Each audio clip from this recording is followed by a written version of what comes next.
But my beats, they are hard.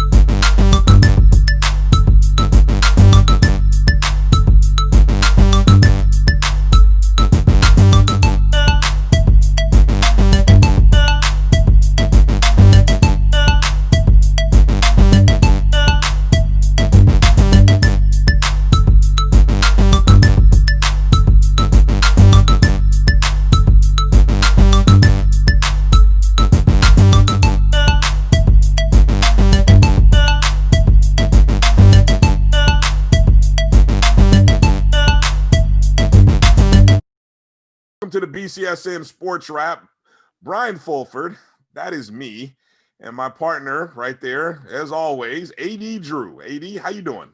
I'm doing all right, my brother. How you doing? Man, I am blessed, and we are recording this on Veterans Day.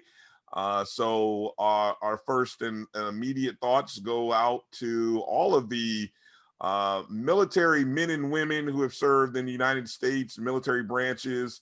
And we say thank you for your service and your dedication and your time and all that you've done to help defend and keep this country safe.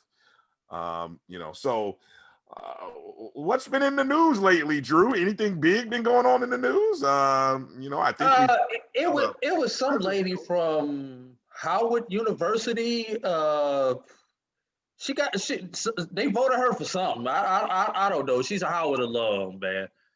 You know, she got voted for some special position called vice president or something. We finally we didn't record a show last week, and so we avoided any political commentary. But then when we finally come back, we think we have a president and vice president elect, a new president, vice president elect.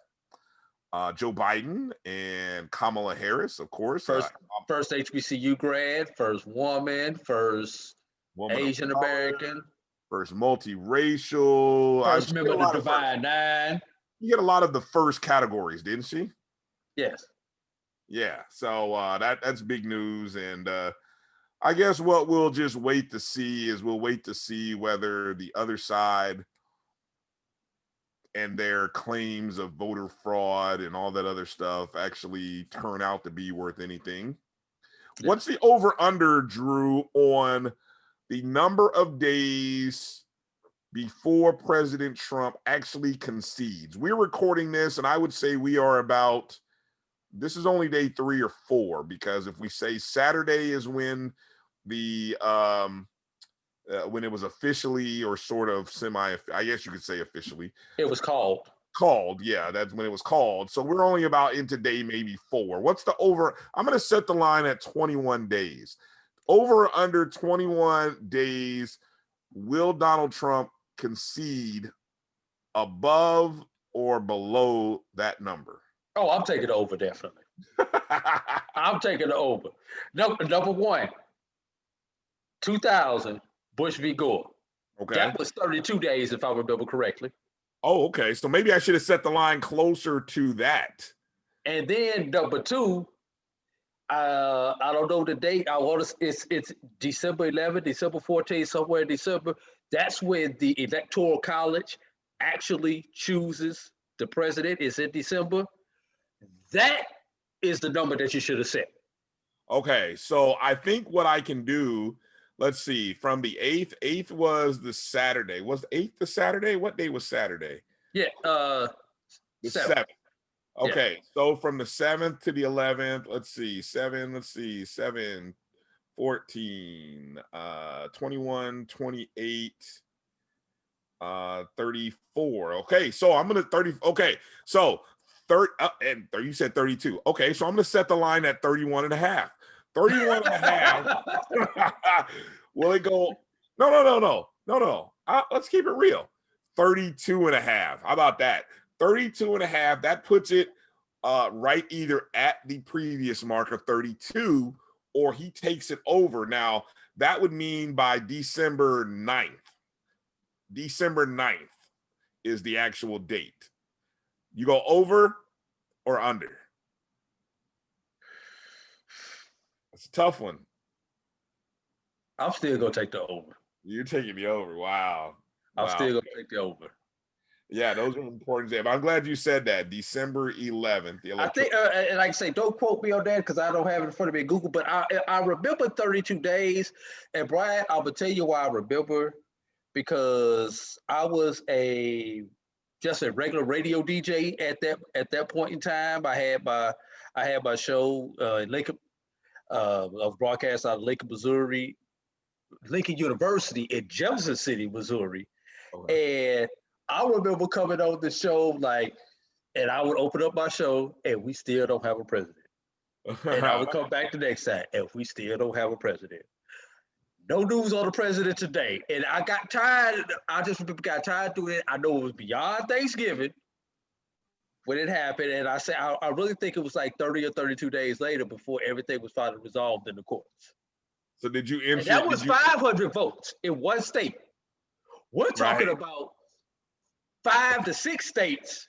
Yeah. And a couple thousand. 100,000 votes. Yeah. Yeah. Combined. That's crazy. So all right. So there's our line. Hit us up and let us know, do you think we'll go over or under 32 and a half days for Donald Trump to actually concede the election? And so hit us up on Twitter, Instagram, or Facebook at MyBCSN1. That's where you can find the Black College Sports Network, the BCSN Sports Wrap. We're also on Facebook with our own Facebook page. Just look up BCSN Sports Wrap is where you can find us.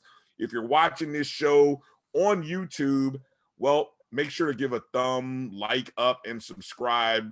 The YouTube channel is part of the Jericho Broadcast Network's MyJBN Online is the actual page.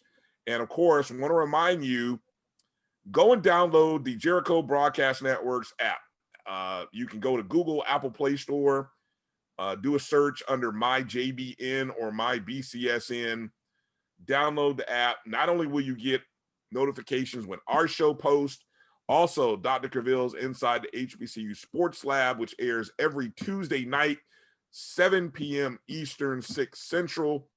That is where you'll get a notification about his show. And when you download that app, make sure that you there's a section in there where it'll ask you, how did you find out about this app? Just check the Sports Wrap. We don't want to finish first. We just don't want to finish last. That's our motto. So help us in that effort. And I wonder how many politicians had that same motto. Yeah, there's a few runoffs coming up, so I'm sure there are in my state. We got both of them in my state. Yeah, there's a few in the state of Georgia, definitely. And of course, if you're listening to us on podcasts, or you're watching us, you can also catch the show audio version only on Anchor, Spotify, Apple Podcasts, Google Podcasts, Breaker, Overcast, Radio Public. A couple of almost anywhere you can find a podcast. BCSN Sports Wrap is where you can find our show. One thing I wanted to bring out, Brian, since we are a show that focuses on HBCUs, I want to throw something out on HBCUs, but it's not necessarily sports related. But I've got a list. There are over 200 HBCU attendees and or graduates who have been elected to a position in this calendar year, Brian. That goes from obviously Kamala Harris elected as vice president, all the way down to school board, everything in between. We're talking U.S. senators, U.S. congressmen, state senators, state congressmen, governors, county seats, municipal seats, judges, and down to school board members. But I have a list over 200 names of HBCU alums that have been elected to a position this calendar year. And I throw this challenge out there. If you know of someone who is an HBCU alum who has been elected to a position this calendar year, please put that in the comment section so that I could cross-reference it to my list and add them to this list if I do not already have them on the list. Now, where are you Now, going to I haven't broken it down by school or anything else yet, Brian. I'm still compiling. No. I was just going to ask, where are you going to post this at? Where are you going to publish this at? Well, I'm doing this for a different project, but Okay. as I finish that project, I will make that information available to the Black College Sports Network also, and post it on the Black College Sports Network. Yeah. Hey, look, I mean, any number of people that we can publicize and shout out. You said over 200, correct? Correct. HBCU alumni who have been elected to a position this calendar year. And the reason I say I know we're missing some, because I know there are plenty of city councilmen, aldermen, and things like that I do not have on this list at this point in time. So what's the range? Obviously, the highest level would be vice president of the United States. Yes. How far down the election ladder are you going? I mean, if they paid their qualified fee, If the public and can were vote on the ballot, and they won, I want their name. And they attended the HBCU, I want their name. If the public can vote for them, yes, that's as far as like I say, I have congressmen, right, senators, sure, obviously the vice president, right. State offices, Sure. I've got county offices, I've got judicial offices, and I've got municipal offices on this list, and school boards on this list. So I'm trying to compile this list. So if you know of anybody who was elected and attended an HBCU, graduated from an HBCU, please, whatever platform you're on, please put that in the comment section. It will get back to myself or to Brian, and we will add this to this list of names that we're compiling. For a minute, you were about to sound like my guy from Forrest Gump talking about shrimp. I got this kind of shrimp. I got that. I was like, Drew, where are you going with this? So life is like a box of chocolates. Exactly. So yeah, all right. That's a good project. We need to make sure to tweet and shout them out. And I mean, those are, who knows, those may be new followers for our page. So good job. All right, Drew. Yeah, and I've been looking at various Facebook pages, Twitter feeds, trying to find names also, as I see some people being congratulated on Facebook and Twitter and things like that. So hit us up. All right. In this particular show, we've got two guests that you're going to hear from later in this show. The first gentleman I like to consider sort of the video historian right now of HBCU football, really probably HBCU athletics.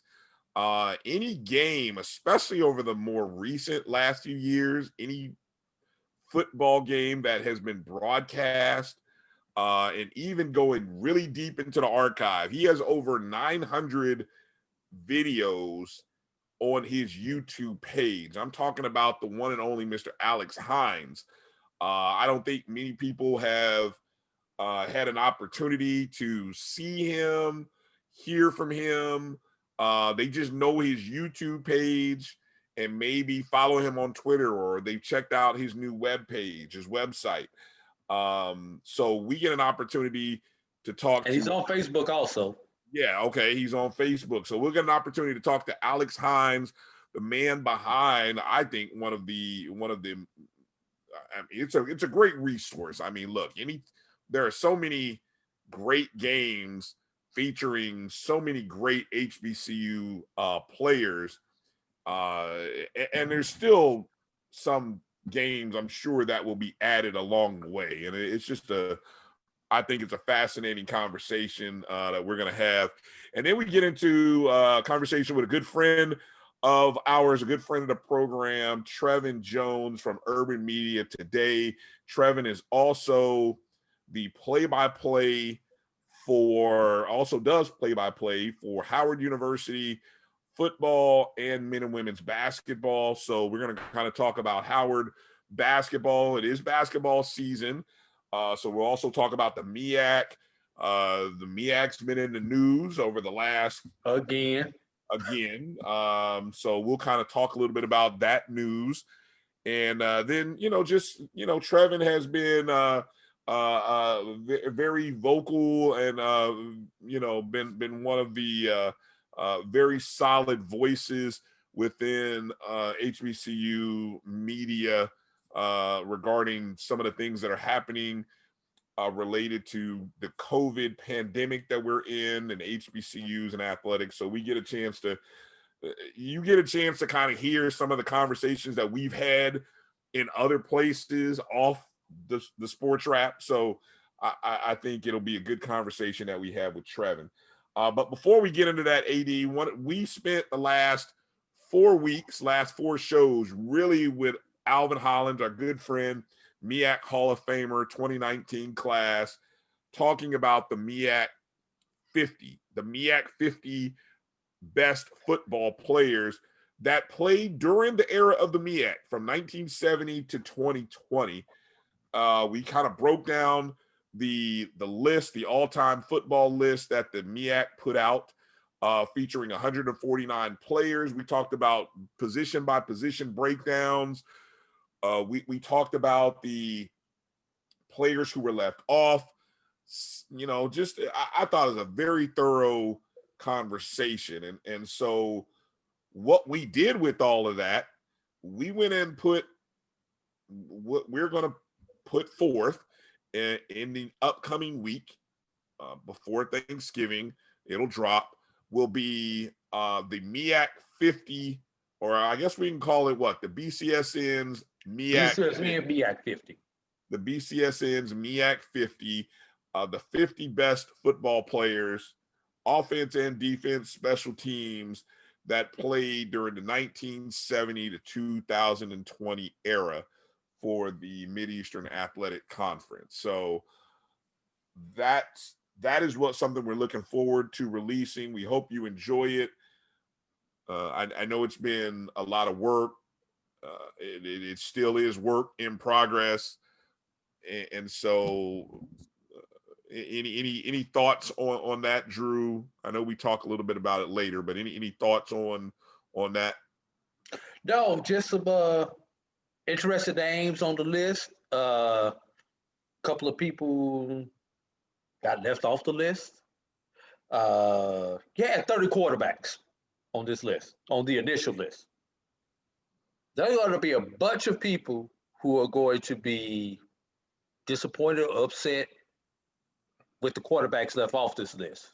That's no slight of the ones that were chosen to be on the list, on the team that we're putting out. But there was so much talent at the quarterback position, it was tough. There was so much talent at the running back position. Yeah. It was tough. Those are just two positions that just kind of stuck out like a sore thumb to me, trying to get down. Defensive back was a tough one. I thought the defensive line was a tough one. Defensive line might have been the toughest next to quarterback, in my opinion. Yeah.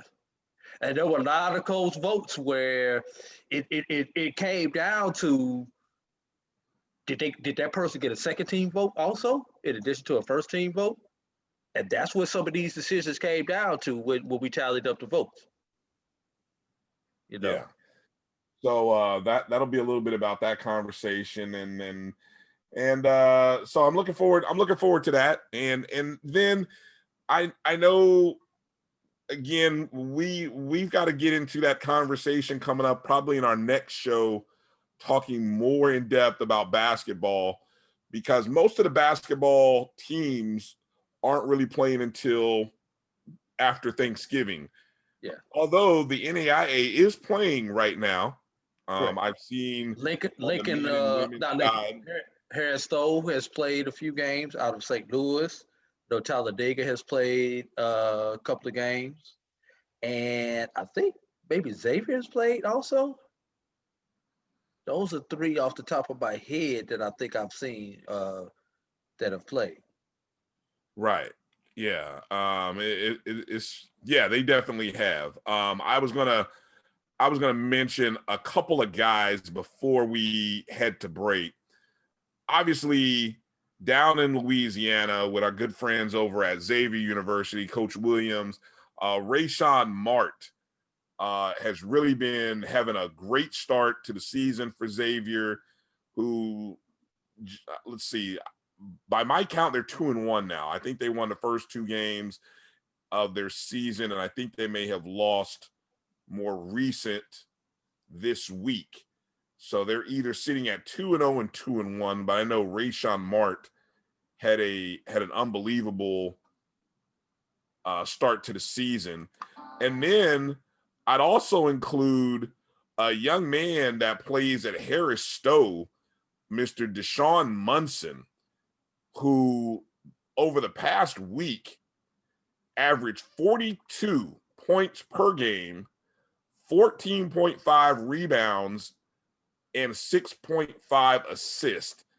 And mixed into that 42 point per game is he dropped a 50 burger over the past week. I forgot the opponent. I'm trying to scroll here and see if I can quickly find out who the opponent was. Actually, he scored a career high 51 against 4th ranked William Penn. That game was actually a loss.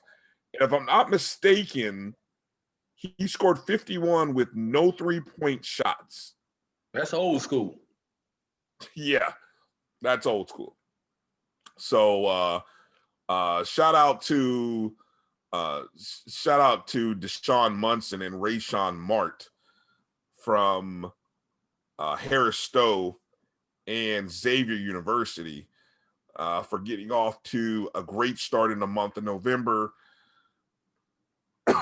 So we'll kind of we'll definitely make sure to mention those guys when we get into our conversation and maybe do a little basketball preview show upcoming. Speaking of basketball, we've got some interviews that we'll be conducting over the next couple of weeks with some of the various HBCU basketball teams that are playing this year. And those will be dropping in special podcasts over the next couple of weeks. So make sure everybody stays tuned for those. Some of them Bryan will be doing, some of them I will be doing, but we're definitely going to get those interviews, chop them up, and get them out to the people. All right. Coming up out of this break, you're going to hear our first conversation with Mr. Alex Hines, and get to learn a little bit more about him, how his YouTube channel came to be, and just all that goes into that. So make sure you stick around for the conversation with Alex Hines. And then a little bit later, you'll hear from Trevin Jones. UrbanMediaToday.com is where you can find Trevin. So, all right, we're going to take a break. You're watching and listening to the BCSN Sports Wrap on the Black College Sports Network. Majesty is a premium health and wellness tea line focused on bringing delicious yet healthy tea blends to the community.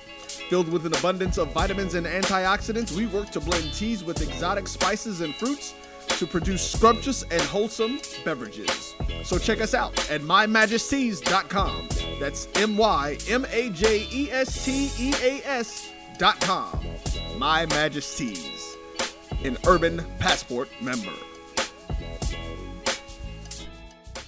My God. It's another sad day in America. Painful to be introduced to George Floyd during his last breath with a cop's knee on his neck. He deserved so much more. How many black lives have to be taken before something is done? We are not a threat. I am shaking as I type. This has got to stop. We are sick of it. I just want us all to live. Death will not stop until the powers that be are finally held accountable. Don't look away from the truth until every one of us are free from white supremacy. The world stands with you.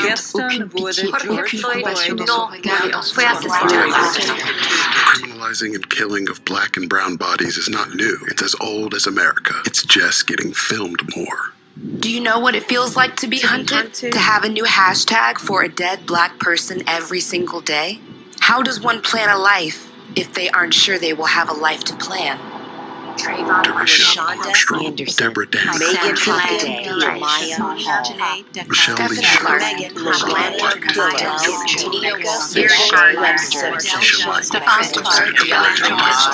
Breonna Taylor. George Floyd.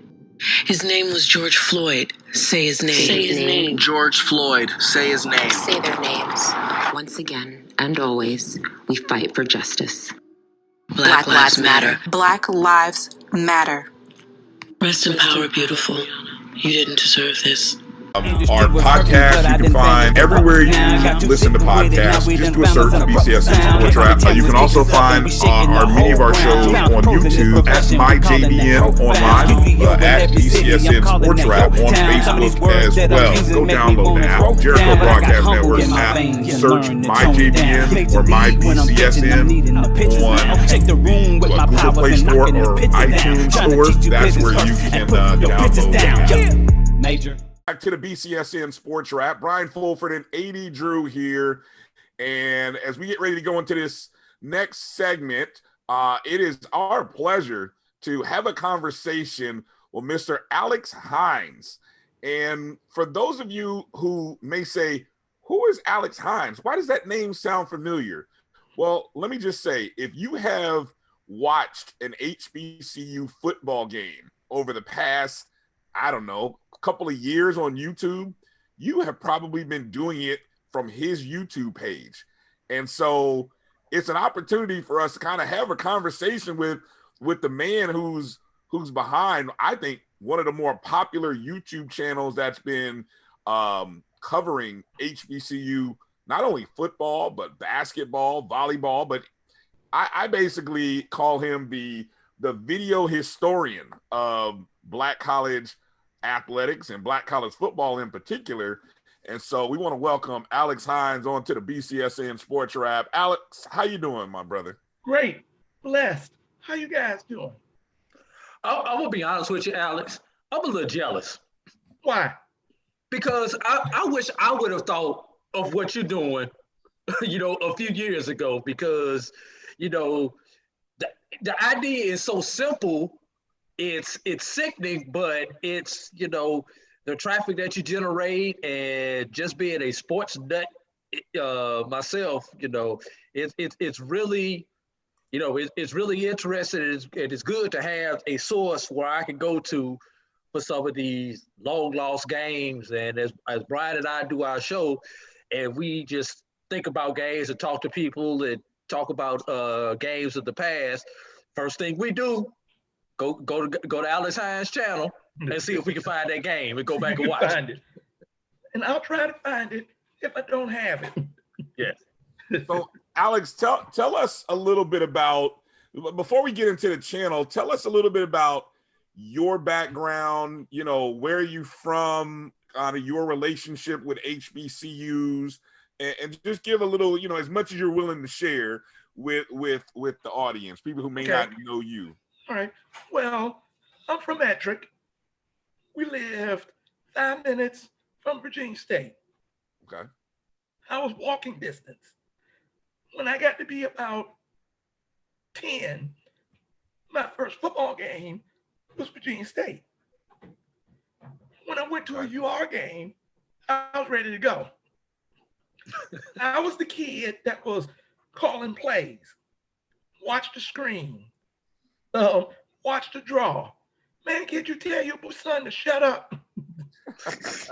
I'm trying to enjoy the game. And I would say, he's going to blitz. Watch the linebacker. And he would blitz, and they would turn around and look. And, well, what should we do now? My grandfather said, you told my grandson to shut up. So no more plays for you guys. No more plays for you guys. And it's a family school. My uncle was the archivist for 35 years. My mother worked on the ambulance as a nurse that went out on the field. Okay. My sister played in the Trojan explosion. My cousin's husband, Trojan explosion. A lot of family friends are Virginia State Virginia Union, Norfolk State, Hampton. Okay. So that's what we knew growing up. I thought Virginia State was the greatest team in the world. That's what I knew. The only other thing I knew was the Grambling and Notre Dame highlight show. Right. And my grandfather would sit me on the porch and tell me Eddie Robinson stories, Virginia State College stories, Bethune-Cookman, Prairie View, Wiley. And when I got to about 14, I want to do a book report. So my book report was on Eddie Robinson. After that, I fell in love with Grambling. So I'm Virginia State, but I also root for Grambling.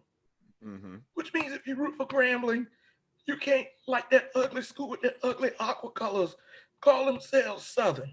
Okay. That's what they say to y'all. They say the S on the chest stands for Superman. I say the S stands for suckers. So the opinions expressed by our guests are not the opinions of the Black College Sports Network. But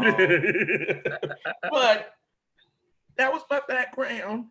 My editor, he lived across the street, and his dad worked at Virginia State. So Virginia State has always been in our family. We still go to homecoming. Right. We have homecoming parties afterwards at the family's house. And we look forward to it. You know, we get there at 10 o'clock in the morning, and we don't leave until about 10 o'clock at night. Mm-hmm. And it's like a family school, and you guys went to FAMU. People don't understand HBCUs have like a family feeling. And you can go over to Bethune-Cookman, and that's your rivalry, but they consider you to be family. Right. And that is what's unique about HBCU sports. So when I did it to give us a platform. Mm-hmm. Because we have a lot of history. You know, Shannon Sharp said something interesting. Most of the blacks that made the Hall of Fame earlier all came from HBCUs. Most of them. Yeah.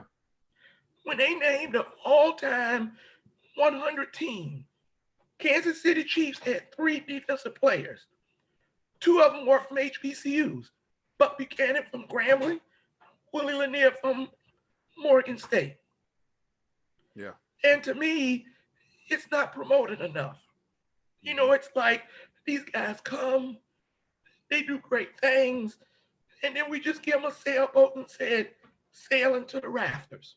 Mm-hmm. You know, go about your business. So when I started the channel, I said, you know what? Let me put up a game, just see what happened.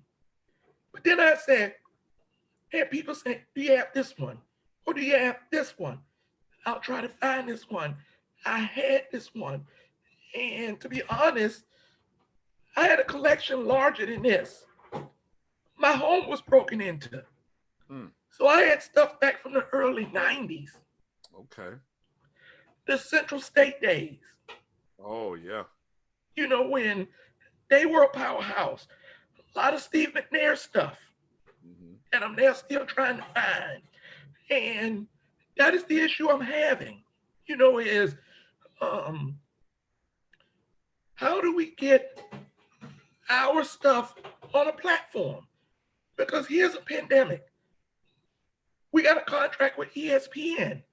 How much old stuff do you see? Very little. Very little. Unless we're getting beat 60-0. Mm-hmm. And then they'll put that on television. Right. You know, or what was it? Mammoth and Hampton. Yeah. That was on. You know, when Hampton got smacked around. Mm-hmm. You know, they'll put that on. You know, but, you know, where is it that we get our glory from? Right. So when I started it, I said, you know what? I got all these DVDs. Some of them don't work, but the ones that did work, I put them up. And that's how I got started. I had a guy from FAMU. he gave me a lot of the FAMU stuff. Okay. So when you see the 2 playoff games, I got them from him. Right. The Tuskegee FAMU game, I got that from him. The Heritage Bowl from him. The Central State FAMU game from him. And some of that stuff I had. Right. But I come home from work and my house is tossed. Oh, man. VCR tapes gone.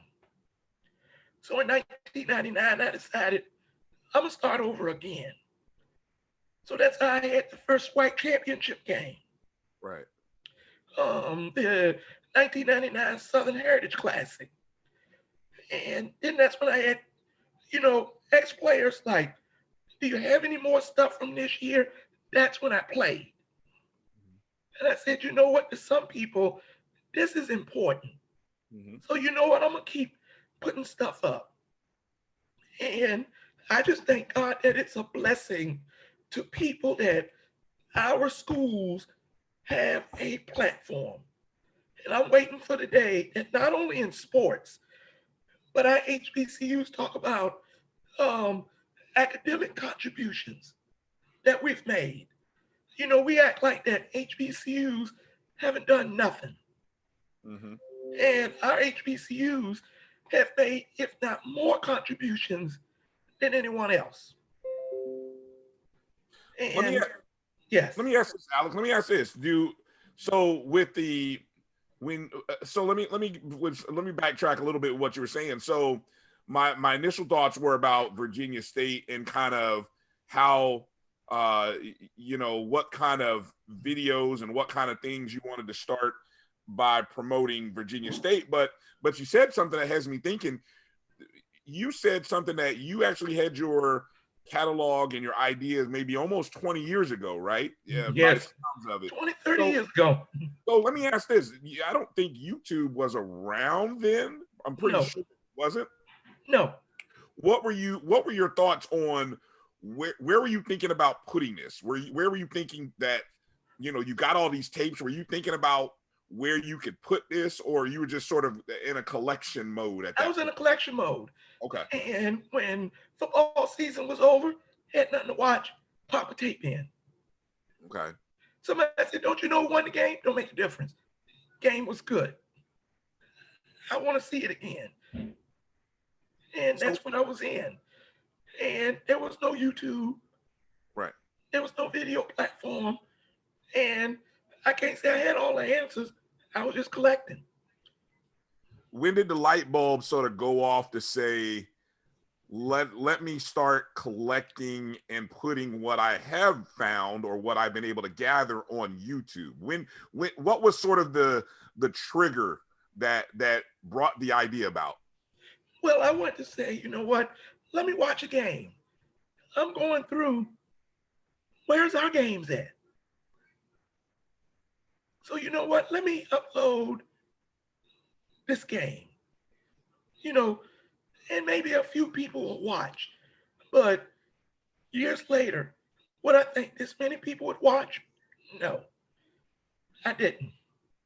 If I said I did, I'm lying. But I didn't know that. And so the more games I put up, the more I had people saying, do you have this game? Hey man, I played for Hampton. Thanks for uploading this. I had Christopher Parker from Hampton. And he said, thank you. Now people know I actually played college football. Yeah. And I'm just glad to, bring back good memories. Hold on, AD, you got you're on. All right, Alex. Yes, sir. So you had all these games on VHS tapes, DVDs, et cetera, et cetera. Mm-hmm. What about that process of digitizing that to the internet platform? How easy or how tough was that, just taking we all remember how grainy those VCR tapes were after you watched them 50 times. and getting them to where they're a decent enough quality to be streamed over the internet via YouTube. I had to play with the stuff. What was it? I got me a screen recorder a couple of years ago. And once you can get them in decent quality, it's not hard to put up. Like you said, it's hard to get some type of quality that you got to watch, like you said, a handful of times to get them where people can watch them. You know, because, you know, here you go, oh man, that's great. Florida Classic. And then it's so grainy, you know, that you like, really? So you got to watch it a few more times to watch it. You know, but if I can get it in good quality, uploading it on YouTube, it's not hard. You know, it's just getting it where people can watch, people can see. And I'm like, if I get 500 subscribers, I'm doing good. I checked today, I have 4,500 subscribers. Right. You got 2 of them right here. And I did not know that. So it's a blessing that people can watch, and it brings back memories for me, you know, watching certain players. You know, I watched your FAMU game with Henderson Mosley, you know, when y'all lost to Central State. And everybody's talking about Lamar Jackson. That was Lamar Jackson before Lamar Jackson. That was the anybody that didn't see Henderson Mosley play, they missed something. What year was that? Was that 1988? Because I think that was okay. I remember that was one of the games you recently put up over this past pandemic, this past year. Yes. Okay. And you know, did anybody see him play? Yeah, no, I can't say it was before my time at FAM. Before my time at FAM too, yeah. Yeah. And I'm like, man, where did this dude come from? He could run, he had an arm, but I sat there and said, will the NFL give him a chance? And they did.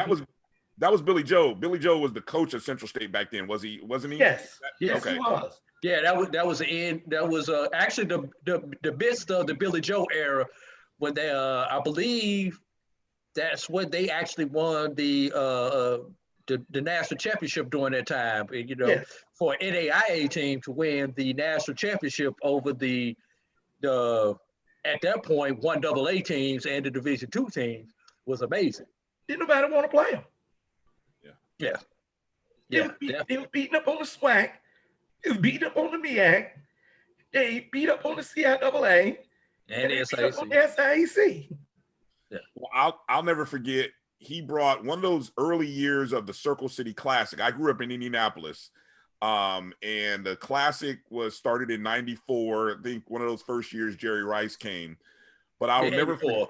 84. Yeah, I'm sorry. And in one of those years, in the early beginning, that Central State team came, and that was an exposure on another level. Because, and I think, you know, I had at that time I was like, Central State, where's Central State? And my dad had to get a little history about Central State being near Wilberforce, Ohio, and blah, blah, blah. And all he kept saying was, watch this team, Central State. They are bad. And I think, I can't recall who they beat from the SWAC in that Circle City Classic, but they beat them bad. It was Alabama State, I believe. Yeah, they were bad, man. And it just, I mean, they came in and they housed them. And it just, and like you said, that was part of the Billy Joe era. And other than Jet Magazine, you really didn't know who a lot of these teams were back then, especially because unless they got covered as the BET Game of the Week, you didn't know. You didn't know who they were. So speaking of BET, what about some of those old BET games that we see on your site? Where are you getting those from, Alex? Some of the 99, 2000, I recorded those. So I had those myself. Some of the older games I got from someone. A couple of them I found. What was it? I found a 93 Howard A&T game for homecoming. And I watched that game 100 times. And I like the story that Jay Walker tells, that he is still despised to this day in Greensboro. If you remember the game, they were both unbeaten. Now, you know, for homecoming, you're supposed to get somebody you can lick. Right. Howard came in unbeaten. They had Jay Walker and Gary DeFlea. Howard won in overtime on a Jay Walker scramble. And we all know Jay Walker couldn't run but so fast. But somehow we got to the end zone. And if you listen to him today on ESPN, what are the A&T people saying about him?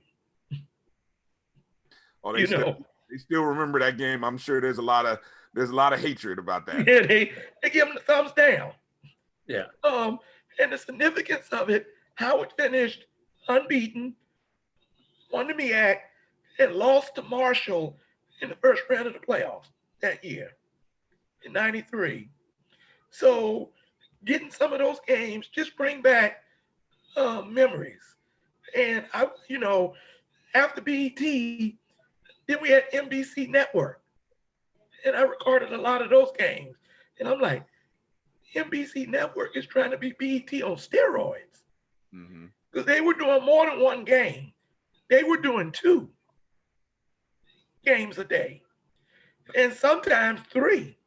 Now, that must have been a regional network, because I don't recall getting them in Florida. Yeah, well, they were, and I don't understand, because they were based in Atlanta. Okay. And it was, what's the lawyer, William Gray, Evander Holyfield, Cecil Fielder, and Marlon Jackson. Yes. Were the owners of the channel. I remember. And so they were showing a game or 2 every week. And that's why when you saw the NBC network, that's where I got a lot of them from. And I'm like, man, this is awesome. You know, to me, that was heaven. Yeah. Now, I just pushed record and got a lot of them. Now, Alex, like you just said, you hit record and got a lot of these games. Other people have sent you into these games. Have you run into any copyright issues or people making copyright claims against some of the stuff you've put it out? And if so, how have you resolved those? Well, a lot of the, YouTube has gotten strict. So if you got any type of music in your video, they'll say copyright, whatever. And they'll ask you to mute the, music out. That's why when you see, for instance, Xavier mute all their timeouts. Yes. Because they're playing music in the background. Right. CIAA, I put their stuff up. I had someone email me and tell me anything from 2017 to 2019, can you please remove? And I emailed him back, explained what I wanted to do, and he must didn't like it. So he said, well, I'm giving you until this date. We're going to ask YouTube to take your channel down. So I said, okay, no problem. I don't want beef. I'm not going to get into it. I'll take them down. But the older stuff that I got that I didn't get from you, it's staying up. And if you want to make a beef about that, then yes. But the stuff that you asked me to take down, I'll do that. But I would have thought the CIAA would want a platform. I said, but if it needs to come down, no problem. And what was it? Flow Sports will give you a hard time. I put up the, the MEAC track event. Yeah. And they said because an outside company did it, they took the video down. Not only took the video down, but gave my channel a strike. And said, if you don't do nothing in 90 days, we'll take the strike off of you. Halloween Day, was the last day and they removed the strike. So I do run into some issues, you know, especially what was it? BET that had that music they used to do back in the 80s. Right. I got a copyright infringement for that. They said, but that won't count as a strike. We just need you to mute the music. And I'm like, but the music made the game. I said, but you know what? I'll mute it. So, no problem. So I guess it's kind of tough putting up some of the half times of some of the games because Of the music. because of the music. Yeah, and that's because I spoke with Tolly from he was on inside the HBCU Sports Lab, and we was talking about halftime, and I asked him about it. He said you don't see halftime because you got the musicians crying about copyright infringement. You know, so here's FAMU. You know, they're out there, and you got Drake, you got 50 Cent, whatever. Hey, that's copyright infringement. They didn't get permission to play that. The band didn't get permission to play that. Is that what you're saying? Yeah, you know, the band. Right. So I'm like, is that where we've gotten to now? And that's why, you know, doing the, the Bayou Classic, you notice in the 90s, they used to show the halftime. And then right around the 2000s, they would play the first 3 minutes when they were playing the oldies. You know, all the bands now, when they do the dance formation, it's the new stuff. Right. And where do they go to? A commercial break. Or the studio for halftime. Or studio for halftime because they don't want a backlash. And I would be thinking, that's promoting your record. You know, how much money is FAMU making off of that? Or Grambling? But it's amazing. I could go on YouTube or go on BandTube, something like that, and see that same halftime performance that you had to mute or delete on the platform. Yeah, it's interesting. You know, and YouTube is very interesting now. And I was reading something where if you say something politically they don't like, you know, hey, that's a strike against you. You know, so, you know, as long as you're, you know, let people say what they want to say and then let us decide. And I don't believe in it, but there was a woman that was saying that COVID was not what she thought it was. And she came up with some scientific stuff. YouTube took her video down, but all of the people that disputed her video, they kept it up. But her video, they took down. So in other words, you're telling me that if I got an opinion and you two guys dispute it, we're going to take mine down, but we're going to give you a platform to speak. Yeah, the level of censorship that is coming from companies, not just YouTube, but I know there's been a lot made recently from Facebook and Twitter.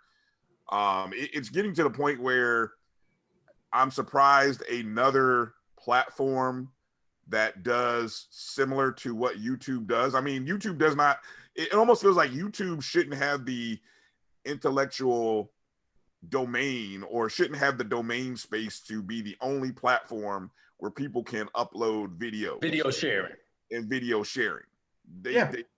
So it's surprising that no other platform has come about. It is surprising. I'm surprised, you know, with all the, you know, censorship. You know, you guys do a great job with your show, and I watch. And we appreciate it. And you'll have 400 people tell you, we watched your show. Go on the video, or it's watched by 150 people. Yeah. Hold up. We just had 400 people told us they watched it. So where do you get the number 150 from? So you're trying to tell me that my channel is not as popular as we're hearing from other people. Yeah, I know that's one of the some of the things going on with YouTube. I know that's one our CEO Roy. He is constantly telling us about the challenges with YouTube. This podcast is this video will appear on YouTube, so I don't want to badmouth too much because then we don't want to get shut down. Yeah, but it's we also still need subscribers, and we still need to monetize those subscribers. Yeah, so we're sorry, YouTube. Apologies from the Black College Sports Network. Yeah, we do apologize. Hope you accept. Please accept. No strikes. No strikes against us. No strikes against us. And I normally don't beg, but I'm begging this time. let me ask this. Let me go back for a second because I thought what you said something was real interesting that you did hear from the CIAA as related to 2017 and forward. So that kind of goes in conjunction. That's the start of the CIAA network. I was going to say but it makes me wonder, and I don't know this, and I guess this is something we'll go back and look for later. Mm-hmm. Does the CIAA network show any of those old games? Like I know, for example, during the season, the various schools have sort of their own proprietary abilities to show games. So you heard from someone on a conference level, correct? Yes. And so I've noticed you have a lot of content from the SWAC, the MEAC. Have you had any, how have they been towards what I'm sure they've seen or what's been put out there? Yeah, I haven't heard from them. Hey, that's good, I guess. The only thing I have heard, and I was going to do like AD say, reach out to the schools. And had the guy from Southern University. And I'm thinking, oh boy, he's going to tell me about these games. I'm reading the email. Hey, do you mind if we use some of your content? Yeah. I'm like, huh? You're the school. You're supposed to have content. And they reached out to me. He said, can you send them to me? I said, I tell you what, there are browsers where you can download YouTube games and I don't have to send them to you. He downloaded a few, reached out to me, said, thank you very much. I said, man, anytime. You know, I don't want to have to hip on it. I've told people if someone else has videos, have a platform. You know, I don't want to be known as the only person. You know, I'm glad for you guys. I'm glad for Dr. Kiana Cavell and them. I'm glad for the Pioneers, Ondon, and HBCU Sports with Ken Richard. Glad for all of you to have a show, to finally give us that platform. But as far as them giving me backlash, haven't heard from them. Haven't heard from either conference. That's good. So I did some, as I'm doing some looking at the channel, and just in case anybody didn't know, or maybe you do. Do you know how many videos you actually have up on your YouTube channel? I'm just curious. I'm probably in the 900s. Yes, yeah. 903 is the last count that I looked at. 903. Yeah, 903. Do you recall now I don't know if this is accurate, but I just kind of did the search. Do you recall what the first video was, or the first two videos that you uploaded were? Could it have been the 1999 SWAC championship game? Was that the first one? Well, look, I don't know. Maybe it was, but according to the way the search that it allows it, I went by the oldest video up, and it was actually a pair of playoff games from 2008 and 2009, South Carolina State against Appalachian State in the first round of the FCS playoffs. I don't like watching any of those games because I thought South Carolina State got the shaft. You know that for 2 years in a row, you send them to Appy State, which is a tough place to play. Yeah. And then they had Amani Edwards, who was off the hook. Yeah. And you're asking Buddy Pugh and them, to go into a place, and they're not one of those FCS schools that don't draw. They're one of those FCS schools that they have good attendance, nice crowds. It can be hostile. And here's South Carolina State, ranked in the top 10 to 12, and you send them on the road. And I didn't like the first game because I really felt they had a chance to win the first one. That one they was in. And a play here or there, I think they could have beaten them because, if I can recall, Amani Edwards threw 5 interceptions the entire year. Buddy Pugh and them picked them off 2 or 3 times that day. And they were in that game until the fourth quarter. And they lost. So I'm thinking those may have been the first 2 games. And I'm like, I'll stop here. And then I had a lot of people asking, can you put this up? Do you have this? Then I have people say, well, man, you did 99. Do you have anything from the 90s? Yeah. And I'm like, if I did, that would have went up first before the first stuff I put up. You know, I would have. And, but it's fun. It's fun to be able to go back and watch, to hear you guys and we watch. I was remembering, I was listening to Dr. Kiana Cavell and them, and they asked Charles, what you doing, Charles? Well, I'm on this channel watching Jackson State beat the brakes off of Prairie View.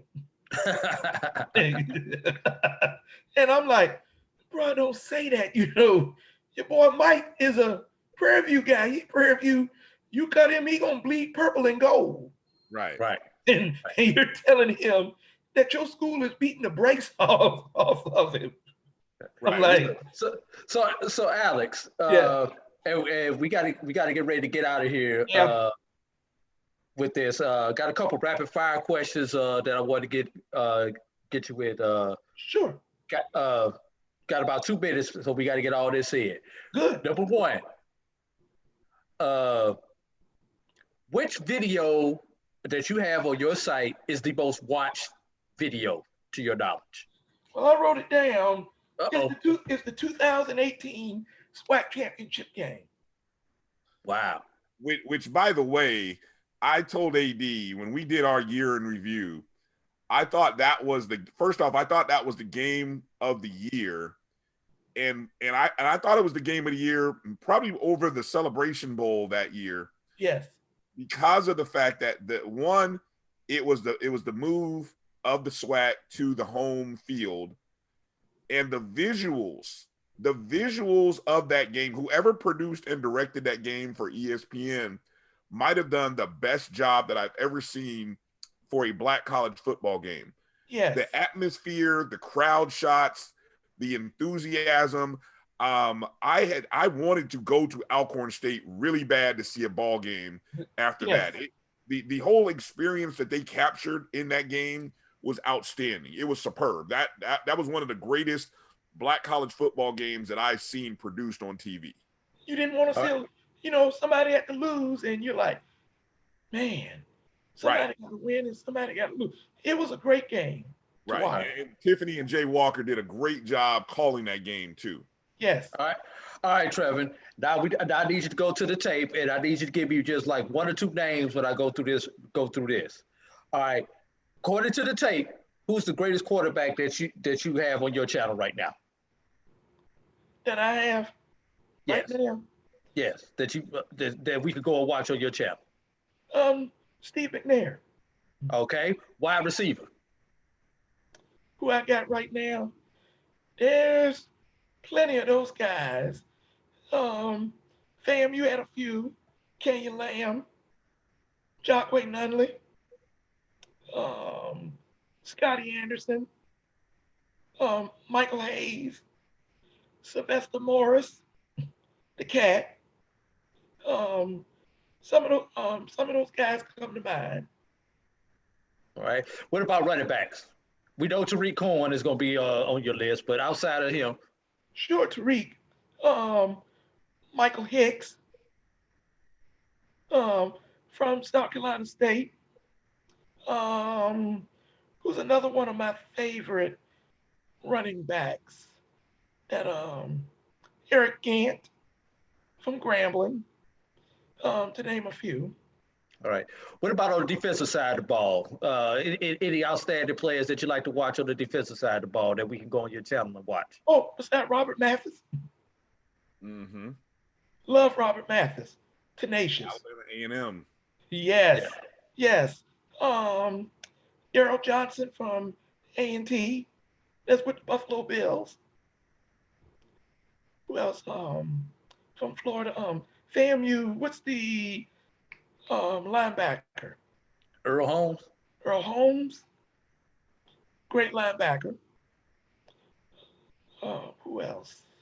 I've got, let me jump in because I got two games that I'm curious. I heard you, and it made me, when you mentioned that 95 Earl Holmes, I got just like two games that I wish we could find. And I did a search. I'm not sure I saw them on the site, but there was a game, I believe it's 1995, that was Earl Holmes was still at FAMU.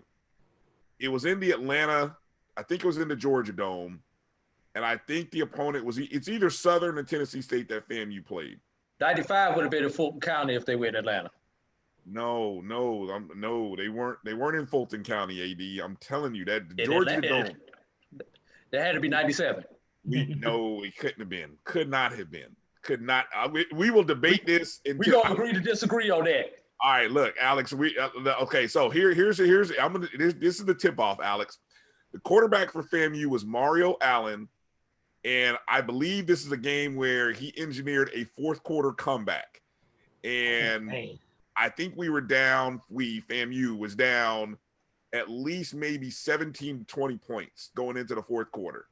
Okay. Mario Allen and this was like a lot of TSU, I think it's TSU, a lot of them, their fans had started leaving because they thought they had the game won.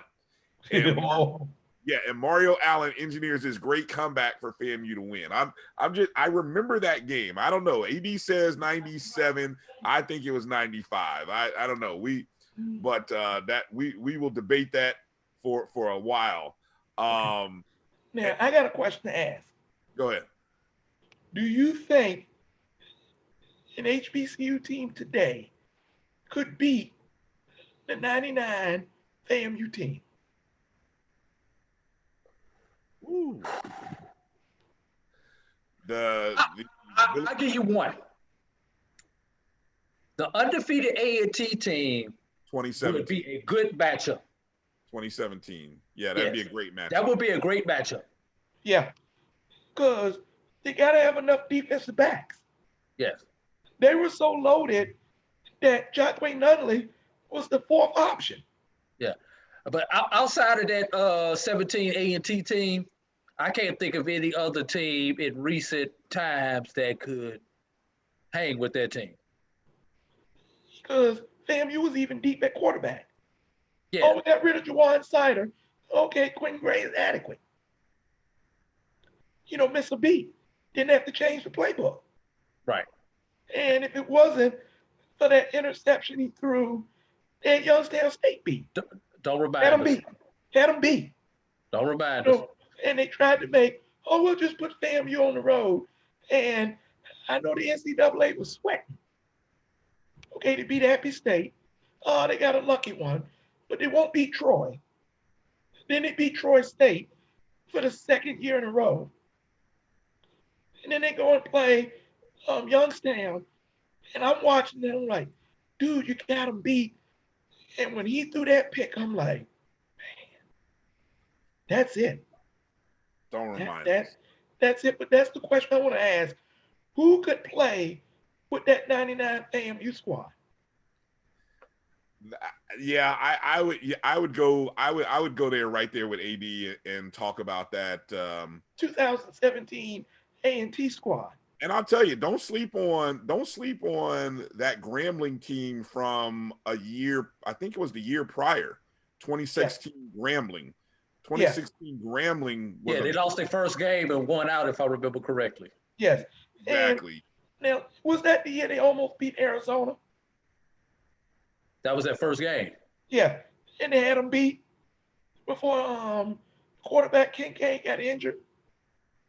Yeah, you got me on that one. I just know that.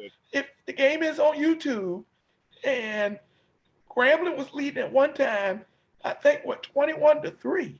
They were leading at halftime.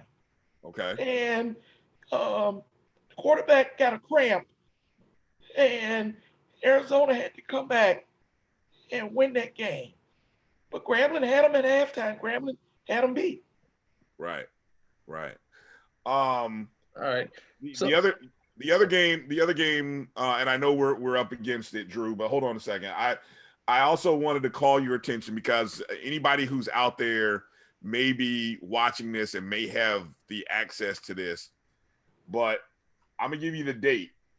October 17th, 1998. Orange Blossom Classic in Jacksonville, Florida. FAMU versus Howard. Yes. Pat Bonner versus Ted White. Ted White throws 8 touchdown passes. Pat Bonner throws 7. Both of them throw for over 500 yards. That's one of those games we were talking about recently with Alvin Hollins on one of our other shows. But I remember being there for that game. I know it's out there somewhere because it was probably on TV, like Sunshine Network or something. Yes. But that's one of those games. That's for me like a game that I would love to see. Before we wrap up, is there any game, Alex, that you are like, I'm still on the hunt for? There's a game. Is it like a holy grail of a game that you're like, if I get this game, I know this site will be complete? 94 Southern and Alcorn. Okay, what stands out? Oh, okay, Steve McNair, 94. Breaking the NCAA record. Okay. And he had the fourth quarter comeback drive. Okay. Because you do have the 94. The 94 Capital City Classic is one of the top 5 most watched games on the channel, and that was McNair's last regular season and SWAC game. Yes. And what did we find that was interesting about that game, Brian? Well, I think besides the fact, reporting? Oh yeah, okay. So we're watching. So we're flipping through the game, and towards when I guess to the point, the final score is 52-34. I guess they pulled Steve somewhere in the fourth quarter, and so there may have been like 3 minutes left in the ball game. The sideline reporter for ESPN2 just has a sideline interview with Steve McNair during the game. I mean, literally during the game. And at one point you can kind of see a security guard come over like, hey, Steve, come on, Steve. And I guess he just realized, no, hey, man, this is ESPN2. We need this coverage. Steve McNair's up for the Heisman. Let him go. Let him talk to the guy. And the guy has literally about a 4-question interview with McNair during the game. It's something I've never seen. And I've never seen it before, and I don't know if we haven't seen it since. I thought that was amazing. Yeah. All right, Alex. Let us know what we can find you at on YouTube. And if we got some video to send to you, how do we send it to you? If you do have some video on DVD, you can mail it to me. If you got it in MPV, you can do Google Drive to me. I have a Facebook, Twitter, Instagram page, Alex Hines Presents HBCU Sports, and I have a website called HBCUsports.net, where I try to put up some of the latest news, and I try to write some of my articles as well. And like I tell people, I cheat because the guy that's my webmaster, he wrote for newspapers for years. So he's my editor. And he told me I had to change your paper up a bit. He said, aren't you gonna be upset that I change your paper up a bit? No. He said, why not? I said, bruh, I'm a 55-year-old grown man. If I cry because you gotta change my paper, I need to quit. I said, do you know when you change my paper, you make me look good? So guess what? Keep editing. There you go. Keep right on. And I'm like you, A.D. I was not a journalist. You just, you study and you look at a newspaper article. Okay, this is how it's written. So you try to write the article or your article the way they write, theirs. And then he'll change some words. And I'm like, God, that makes more sense than what I put down. I'm like, God, I thank you for that. That's what I was really trying to say. I'm glad somebody else said it for me. I said, Lord, I thank you. And but I told him, I said, man, I'm a grown man. If I'm gonna cry and whine because you critique my paper, then bro, I'm not a man. So you keep doing what you're doing. And he's been writing for 20 some years, and he currently works at Scripps Howard in Cincinnati. And he also taught at Scripps Howard at Hampton. And he's written for the Daytona Beach, Miami Herald, Virginia Pilot. So I tell him I trust him. And he's also my webmaster, and he tried to do what he can because he's up for a finalist for a job. So whenever he said, well, man, I didn't put this up. I said, bro, you got things to do, and you'll get to it when you can. But I'm like you, I'm just doing the best I can. Welcome to the grind, Alex. Hey, we are all doing the best we can. Yes. We continue to publicize HBCU sports and athletics, and my man, you've done a great job. Thank you. With your YouTube channel. Again, so when you go to YouTube, all you got to do is search Alex Hines, Hines. Yes, sir. And it's there. And then before you get one other question. Yeah. And this is a serious question. Okay. Do you think the MEAC and the SWAC should play football in 2021? Well, as of the date of this recording, a second MEAC team has just decided not to play football in 21, in the fall and the spring, as they called it. Yeah, and numbers are spiking. So should we put our young men at risk to be entertained? I'm gonna be honest with you. When you look at the dollars and cents of what it's gonna cost for you not to have fans and not to be calling about, but we saw what happened with one team when they tried to play football, and I said this during this time, they don't have to get it right, but they can't get it wrong. And that's going to be the issue with anyone who tries to play football in the spring. You don't have to get it right. You just cannot get it wrong. Wrong. You better get it right. Yeah, I'm on the total other side of that debate, Alex. And I mean, we can talk about it look. I continue to maintain that if you look, the numbers are what they are, but what numbers are really important? The numbers, to me, my opinion, are number of deaths, the number of hospital beds that are being occupied. Yeah. And though the number of hospital beds are low, what affects young men at this age is very low. Now, the one thing that the X factor in all of this, we don't know what kind of long-term effects. There may be some, there may be none. They may be no more than what other viral infections. What other viral infections cause? We don't know. So I think I like the idea of trying to, but I'll be honest, when the idea of playing spring first came up, regardless of COVID, my first thought was no one talks about concussions. No one talks about wear and tear on the body, because you're going to play and then you're going to take 4 months off and then start back up again.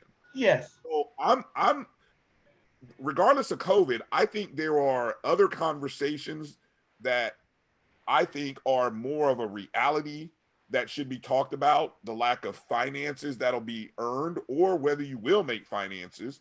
And then like that, concussions, and those type of natures, because I think talking about COVID and the coronavirus effect it's the hot dish right now. It's on the plate. It's what everybody wants to talk about.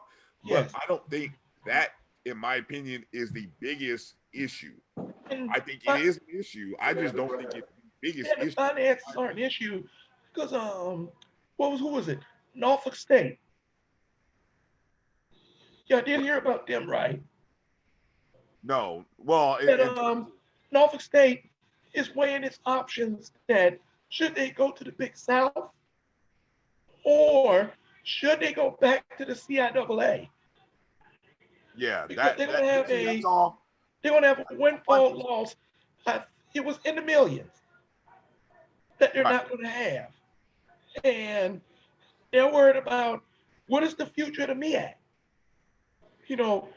Where's the conference going to stand? And especially if we can't bring any more schools to the conference, because they're talking about you got Albany, Bowie, and Virginia State. But see, I think. But do they have the money to pay to move up? Even for Norfolk State in that whole consideration, the bigger issue for them is not the MEAC, it's the finances. See, no one's talking about the big issue of it's not about making money, it's how much money can you afford to lose. And when I say lose compared to what you budgeted for. Yes. How much money can you afford to spend without any revenue coming in?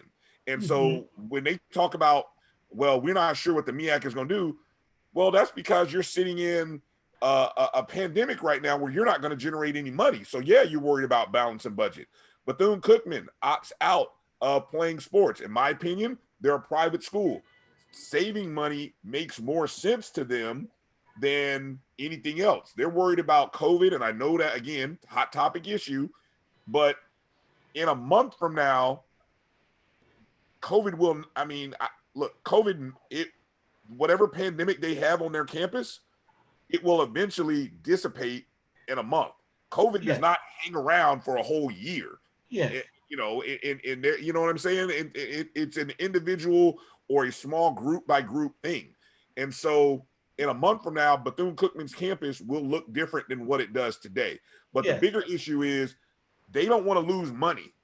They don't want to or not make any money, I should say. And I think, in my opinion, those are the reality questions that exist. That no one's asking.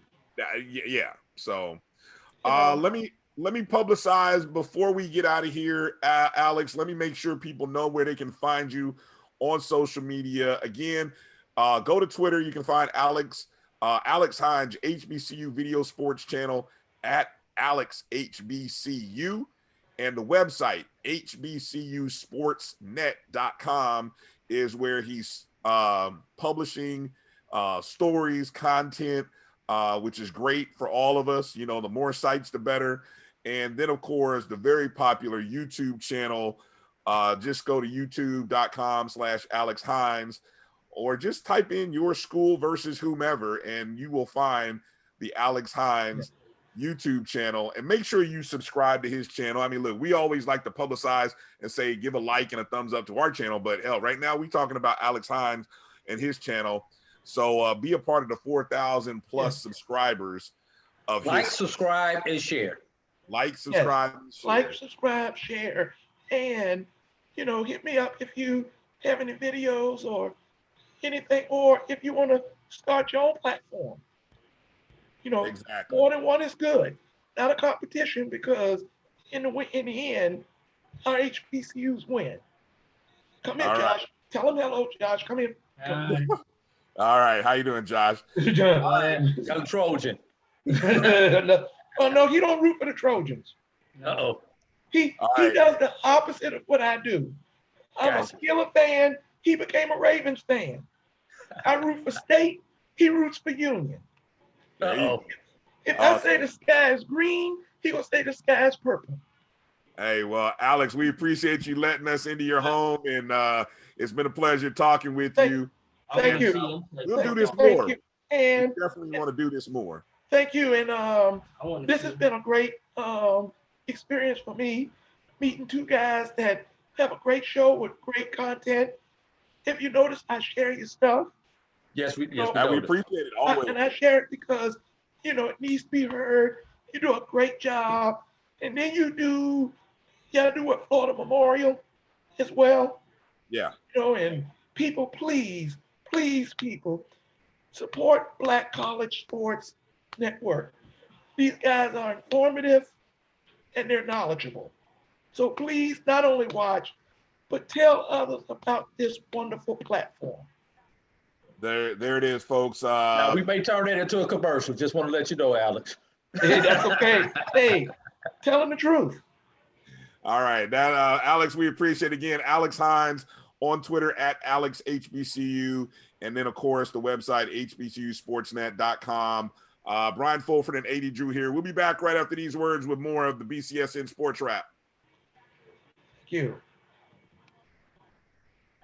Have you had your Earthblend coffee today? At Earthblend Coffee, we take pride in offering you the very best of beans across the world, blended and roasted to perfection, giving you superior quality and satisfying and flavorful taste. Experience the world in one cup with Earthblend Coffee.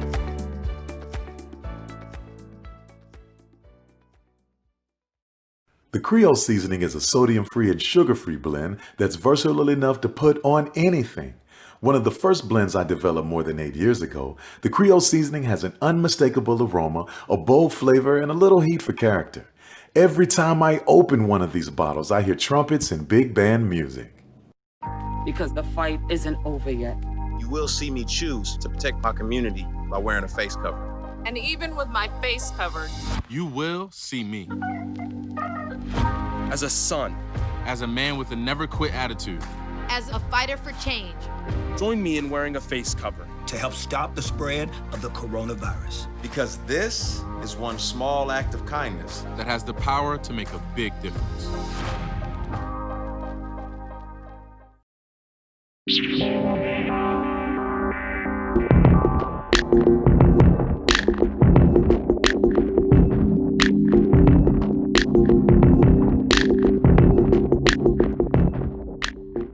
Back to the BCSN Sports Wrap, Bryan Fulford and A.D. Drew. And joining us right now, good friend of the Sports Wrap. I don't know if we just call him the president or CEO of no. He's also the voice of Howard University football and basketball, play-by-play man himself, Mr. Trevin Jones. Trevin, how you doing, man? Well, I'm good, fellas, man. You and Drew got me putting my glasses on so I could study and be prepared. Gave me a list of chores to do and homework before I even got here. I forgot who I was dealing with, but I'm ready. We're all about conversations, man. We've got to have these conversations, man. We've got a lot to talk about. All kinds, some good, some bad, but that's just the nature of the beast this time of year. So look, we are obviously in the midst of basketball season, but bigger picture, and we've had these discussions off air in different forms. So let's have it now. We are, of course, still in a pandemic. These are unprecedented times. We know what HBCUs have made very tough decisions. There have been no easy decisions. What's the phrase that, Drew, you always like to say? Because I don't want to steal it. There are no right decisions to be made. There are only wrong decisions to be made. Right. So wrong decision. That is Drew's. I can't steal that line any better than what he says it. So Trevin, as you who cover sports and are involved in sports, you've seen a lot. You talked to a lot of people. What are your, just in general, thoughts about sports right now in this pandemic? And of course, as we're getting into the start of the basketball season, we've seen tough decisions being made by schools, most notably Bethune-Cookman deciding to not play basketball, not play any sports. We've just recently seen a report that Florida A&M is choosing not to play any fall sports. So I'll, just share your thoughts and opinions, and then we'll just kind of keep moving from there. No, with Florida A&M, first and foremost, thanks for having me. I appreciate the love. And you guys are doing an awesome job with the Wrap. I follow it. I always go to Facebook. And it's like, okay, what they got going on next? So I always check it out. In reference to FAMU, you just mentioned that. Does that include basketball this year, or is it just football? Basketball and indoor track, they're still going to participate in the winter. But the fall sports in the spring, looks like they're not going to participate in. Okay. The reason I asked that is because when it comes to the MEAC hoops, I know that you asked me about sports in general. Forgive me, college athletes, because what I'm about to say, you're not going to want to hear. I think that 2020 opinions of our guests are not the opinions of the BCSN Sports Wrap. We'll have to give that disclaimer without question. Because I say that to say this, I am one, and Bryan and Drew, they already know. AD already knows this because I've made it known. I'm the person that puts caution before desire, because you can always play sports, but you have to live in order to play. So if you're in a situation, especially we're coming up onto the sporting events where you're going to be indoors. We're not the NBA. HBCUs aren't the NBA. You can't test your players every day. You don't have a bubble to play in. I mean, right now as it stands, for what I understand, even with the MEAC, there may not be fans at the games. I mean, because there's going to be limited numbers of people who could be in the gym while you're playing. I mean, I even posed the question and looked at it like, okay, well, me as a even color commentator or as the voice, am I allowed in the gym? Because when you think about it, the more people that you have, and it's not a big open space, and some of the gyms are small. It's like how many people can be there. And I would have thought that before this current rise where the cases are starting to go back up, that we may have been safe, and it's like, okay, we could probably get some people in there. Now, this is not an official word from anybody. This is just Trevin A. Jones's opinion. And from what I'm hearing and what I'm looking at, I think it might be limited. This is going to be a season unlike any other season before, and everybody already knows that. So the first thing I think we're going to see cosmetically is there might not be that many people in the gym to start with. So I don't know if fans will be in, if fans are not in, if it's reduced number of fans. I mean, I don't know how the basketball world, especially with HBCUs, how we're going to handle that. Again, we're not the NBA. You don't have the millions and millions of dollars and the medical staff to test every day. And especially, I think some schools still don't have students on campus, correct? Yeah. Yeah, outside the athletes. Go ahead, AD, I missed that. I said outside the athletes, a lot of them have brought the athletes back to campus. They may not be attending classes face-to-face, but they're on campus so that they can train for their upcoming sport. But a lot of schools, those are the only people on campus, are the athletes. Right, which is going to be interesting. Okay, so if you only have the students on campus, because I think the MEAC conference is going to start, I think around January. November 26th. I think they have conference games. play starts in January, but they can start playing in November out of conference.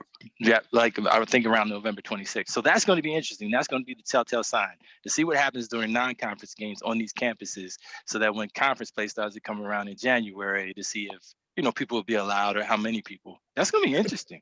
But did you notice that, and I believe that's across the board with NCAA basketball, especially on the Division I level, the starting basketball play after most universities, if not all universities, are sending their kids home for Thanksgiving and not letting their kids come back. That's why I said, if you're a college athlete. That's why I said the only people on campus are the athletes. And after Thanksgiving, the only athletes that'll be on campus will probably be those 15 men and 15 women basketball players. There you go. Who may have to self-quarantine at some point in time? We don't know. And I'm not trying to be negative, but when you look at it, it's like, okay, this is going to be interesting. I don't even want to go as far as to say what I was saying during football season, and we didn't have a football season in the fall. Like, during football, I didn't think we were going to have a season. It was like, that just didn't make sense to put the student athletes at risk. And I think we talked about that the last time I was here with Dr. Cavill. It just is not making sense. And with the race cases going back up, man, it's scary. I mean, how do you handle it? We saw what happened to the SEC this week with 3 games being canceled. And big games too, money-making games. It wasn't like these were just games you could kind of ignore, so to speak, especially talking about LSU and Alabama. So yeah, I mean, I totally agree. Now, I know that it's interesting because as you look at the MEAC and with, as Bryan stated, with Bethune not participating, so that takes a team out of conference play, even when you look at it, the tournament play possibly. I think that will show up more so on the women's side than it will so on the men's side, because the women of Bethune-Cookman, Coach Vanessa Blair-Lewis, she's doing her thing down in Bethune. I mean, they were running at a high velocity all season last year. I know they lost in the tournament, even though the tournament didn't finish, because I was thinking they may come back around and still play in the NCAA, the big dance. But I think the impact of them not playing hoops will be more felt on the women's side as opposed to the men's side. No disrespect to the men, but I'm just saying, Coach Blair Lewis is doing her thing. Yeah, no doubt. I mean, for that school, for Bethune, that's a heavy loss, and that and what about Bethune baseball? Yep, also baseball. You're right. Also baseball. Yeah. I mean, we haven't even had a chance to we haven't even had a chance to digest the fact that spring and those spring sports were lost in 2020, several months ago, and now they're going to be lost in the spring of 2021. I guess for me, the hard part, Trevin and Drew, being a high school coach right now, it's what my eyes see, not only in my own school, my own backyard. I see us playing football. We're in the state of Florida. The high school, our football team is playing in a playoff semifinal game Friday.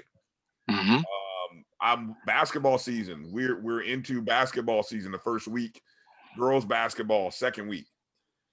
Colleges are playing, they're practicing, football is playing, and involving our young people, and many African American young people.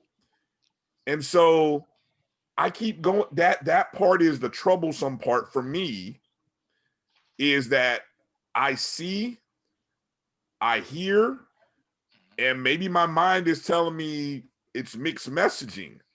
But I don't know. I can't come. I'm not as definitive about this as you, Trevin, nor probably you, AD, because of what I see, what I hear. And then you're telling me that our schools, our HBCUs, you're telling me we know something the rest of the country doesn't know. I have trouble with that. And I guess as I said earlier, I think there's another part of this which people aren't talking about or having the honest conversation about. And I would be more apt to say, I agree with you. If you were to talk about the finances of what that means playing, what that means to these programs and universities, the loss in revenue, trying to play sports and not earn revenue, what that could do, I think that would be a more honest conversation than telling me about the pandemic and the coronavirus. When I look at the low number of hospital stays for young people at this age, the low number of deaths for young people who are athletic and playing. And sure, we don't know about what the future may hold as any virus. We don't know what effect this may have long term. We may all turn back and say, oh, damn, all you people who were talking about don't play, you all were right. We may say that 5 years from now. I don't know. But is that any way to live? Is that any way to live thinking about what may happen 5 to 10 years. I know that may sound weird, but that's just how I think. I have trouble rationalizing all of that and being so absolute about whether our HBCUs are ahead of the curve and know something that everybody else doesn't know. Brian, you know what? Go ahead, Drew. We gotta live to see those 5 years. Right? I would give it to Trevin on that. Dude, nobody's go look at see. Perfect. I don't want to be that guy. I don't want to be that guy that says you being that guy right now. You're being that guy. You're being that guy. Yep. I know. I'm being that guy. I was just looking at the numbers in the state of Florida. I'm gonna stop because I don't want to be that guy, but I'm being that. You're being that guy all the way. Hey, yo, stand up for what you believe in, man. Don't sit back. Hey, be that guy. Only because I'm looking at the numbers, and every number of death is I'd like to think it was avoidable had we done a better job and been more alerted back in February, January, whatever. But those months are gone. We can't get those. We can't get that back. We know what we know now, and I'm just saying that. What we do understand certain things. We do understand about people with preconditions. We understand about those things, but we're talking about young people, athletic young people, and I don't know. That's excellent points, man. If I can, what you said a couple of things. First and foremost, we consider ourselves, since we work with HBCUs and we're the media, we cover HBCUs, and you yourself, you do voicing. You're an announcer. You've been at games. I do the same thing, and Drew's done the same thing. So that's why when you say, do we as HBCUs, and I get it, do we know something that nobody else knows? I'm going to say to you, we may not know something, but I'm going to give a big up to a man who stepped out and used common sense and said to everybody else, it's time to use common sense and put together a plan so that when we're dealing with the unknown, at least we're dealing with it moving forward with some common sense. Dr. Charles McClellan, SWAC commissioner. He laid it out. And the minute that he laid it out, he didn't say we know something that nobody else knows. But even the bigger schools in the conferences, the whole NCAA started to look at the SWAC and say, wait a minute, maybe he has something here. And it's not saying that we know something that nobody else knows. It's just common sense, bruh. And that's what I'm saying to you. I'm sitting back I'm probably considered an old man. It's all good. But with age comes wisdom. And I'm using my wisdom and following my gut. And I'm saying something does not add up when you're talking about putting all these people in this type of environment where you have this connection and you're saying that this is something that is transferred through the air. Okay, so wear your mask. You know what I'm saying? Okay, so if you want to play these sports, and you mentioned young people, and of course, young people always rebound. But the young people is not, of course, some of them could get sick. You don't want anybody to get sick. But if they become a carrier, once they have their fun and they're enjoying their sport, you have coaches who are older than them who could get sick. You got people that they go back to who could get sick. So now, and even now, I mean, the news medium is saying, even for the holidays coming up, the perfect way to handle that situation is to quarantine yourself for 2 weeks, get tested so that you don't have it, and have everybody else at your family gathering quarantine before you get to the gathering, have a test so that when you all are sitting down, you're safe. Right now, it's unrealistic. Well, not only that, but people are so selfish. They're not going to do that. They're going to say, well, that's my loved one. My loved one can't make me sick, so I'm going to see my loved one. And it's like, that's cool. I'm not mad at you, but don't get mad at somebody else if you get somebody sick or you get sick, and then you're going to turn around and want to blame somebody else, and the blame is on you. So when I say that, when I handle that, and I know this isn't about the coronavirus, this is not what the show is about, but when you're talking about the athletes, you know what I'm saying? You're talking about the athletes. You want them to be healthy all the time. And these young people, they are in tip-top condition. Okay, they practice. They know their bodies. They're very wise. They know their game. They know how they feel. But they can play through some things that, some of us who are older couldn't. You know what I mean? So, once you're exposed, you're exposed. Common sense is telling you, if that's fire and it looks hot, it smells hot, You can feel the heat from where you're standing. Why are you gonna stick your hand in the fire? So I don't, hold on, Drew. You mentioned Dr. Charles McClellan. Mm-hmm. I wonder, the SWAC hasn't canceled anything. Mm-hmm. The SWAC is still planning right now, still planning on having basketball, mm-hmm. still planning on having spring sports. So is the MEAC. So is the MEAC. Although now, you know, I think it's, I don't know, Drew, I don't know whether he was joking or whether there was a little bit of seriousness about the fact that potentially Bethune and FAMU not playing in the MEAC. You know, conspiracy theorists may say one thing about that, but do the conferences, at what point are we waiting on the conferences to tap out? And if they don't tap out and go forward, are we going to look back at FAMU and Bethune and say, you guys made a bad mistake? Wait, FAMU and Bethune are not in this alone. The CIAA and the SIAC have said they will not sponsor a football championship this spring. Now, I don't have it in front of me. One of them is doing volleyball, one of them is not doing volleyball. I can't remember which one of them it is because I don't have the piece in front of me. But the Division II conferences are singing that same song that FAMU and Bethune have just started singing within the last week or two. Mm-hmm.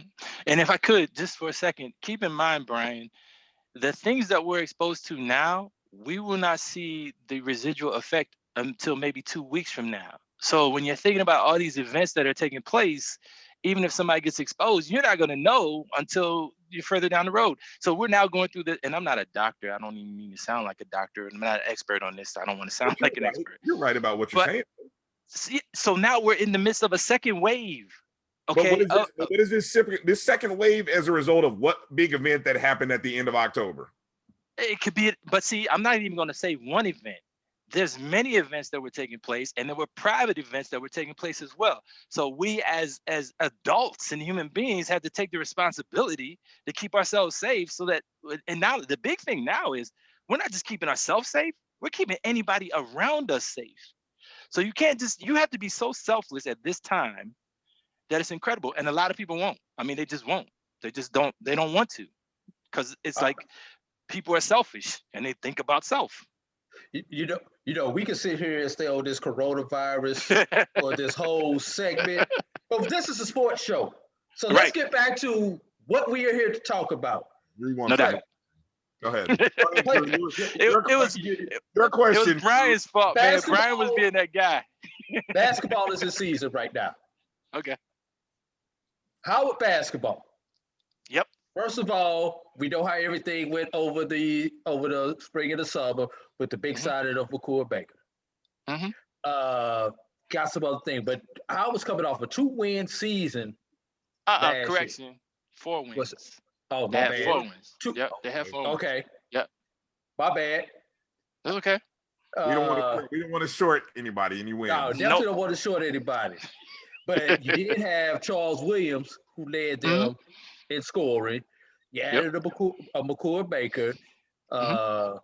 You know, just give us an outlook on what we can see from Howard basketball this upcoming season. It's going to be a brand new team because, and I say that, I think that everything is going to start with McCoy. Because with McCoy coming in, 6'11", 235 from Cali, one of the top 20 players on the ESPN, I guess top 100 as far as athletes are concerned, which is cool. He's ranked as the number 4 center. So it's all going, and he was already preseason all MEAC. He didn't even get on the court yet, so he's preseason all MEAC.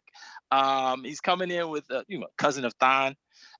So big things are expected from him because he was supposed to go to what, UCLA or Kentucky. He chose Howard, which is the first time in a long time that any top 5 recruit has chosen an HBCU, as a matter of fact.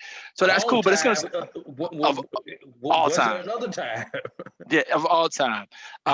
So I mean, I think 14.7.9 rebounds he had averaged, I think, in the last league he was playing in.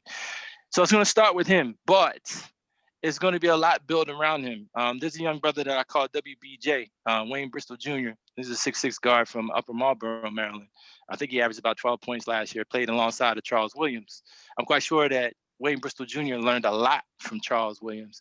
Now, I'm not saying that Wayne Bristow Jr. is going to be a star, but he has the potential to make some things happen. And I like his aggressiveness when he's on the court. He likes to get it done. He's not afraid to go in and try to slam it over somebody taller than him. He has the tools to do whatever you need him to do. And I just like his focus. And he's a laid back kind of guy, but it's when he's on the court. I mean, I just like what I saw out of him. And he's only going to be a sophomore this year. So that's going to be interesting. Go ahead. Let me ask you something. The MEAC is a guards league, primarily. Okay. How is McCool going to thrive in a guards league? Because and the reason I say that a lot of the teams in the MEAC have real excellent guard play. You know, MEAC is not known for post players, but if you want a guard, hey, they're just as good as any. How is somebody make a skill set going to thrive in this conference? I think he's going to thrive because he's a big man. I mean, he's going to have to focus on controlling the boards. Guards need the ball, don't they? They need somebody to get on the ball. I mean, you got a big man who can get on the boards. He's tall enough to do it. He's long enough where he can get it done, get that rebound, get the ball to your guard. I like that you said guards play because when you think about the MEAC and you think about a guard right now, it's Cameron Langley out of A&T. I think he led the nation in assists last year. So, I mean, it's interesting that you said it's a guards play league. And I think that Maker, it's going to be important. It's going to be crucial that he's inside. I mean, I know he's a big and to help and get the boards cleared because like you said, it's a guards league, but the guards can't do nothing without the ball, can they? So you need a big man to get on the ball. So I think that's how he'll thrive. As long as he can control the boards for Howard. And I think a lot of times last year, Howard, they needed some help on the boards. They had a couple big men in there. And I think one of them may be gone. One's coming back that I know of. So it's going to be that so you can get the ball to the small forward who can shoot or to the guard to make some things happen. And it might be a running team. Again, this is a team for Howard alum and Howard fans and anybody watching MEAC basketball. Coach Blakeney, this is a brand new team. I think there's only 2 players coming back from last year. There's only 1 starter that's coming back, and that's Wayne Bristow Jr. Then you got Kyle Foster, who came off the bench last year, who's a good, smooth shooting guard, can shoot from beyond the arc. I like his flow in the game. He's back. But there's some players that are gone. I know Raymond Bethea Jr. is not there anymore. He may not be playing this year. He came off the bench. He was a shooter as well. I know Zion is not playing this season. Zion Cousins, a big inside. And Zion was a man that I loved his mind game, his mental game. Oh man, he was all over the court. And he was the first big, and I can't even compare him to somebody in the NBA when I want to think about it. He was dangerous under the hoop because he could take a charge in the drop of a dime. He could set up, get his feet planted, take a charge, coming full speed, got it done every time. Almost like Dennis Rodman back in the day. Like Dennis Rodman. That's what I would say. Back in the day, it was like Dennis Rodman. He would get position and be able to square up, and you had no choice but to run into him. I've seen one game when I think, if I'm not mistaken, if I remember correctly, Zion was at the foul line maybe 10 times in that game because he was able to get in front of people, charge it to the hoop, and took a charge. And you don't really see big men taking charges like that, but he did. So I think that's going to be key. I mean, Charles Williams is going to be missed. I mean, Charles Williams was a beast. I mean, anytime you saw number 13 out there, you needed something done. Oh, he was getting it done. A lot of times he would will his way through a game and will the Bison to a win. And it's just, he's definitely going to be missed. And I think that even with Charles, when I speak about him, I think he ended up being the leading scorer in the MEAC. That didn't get as much attention as it should have. I mean, right now he is. Go ahead. I'm sorry.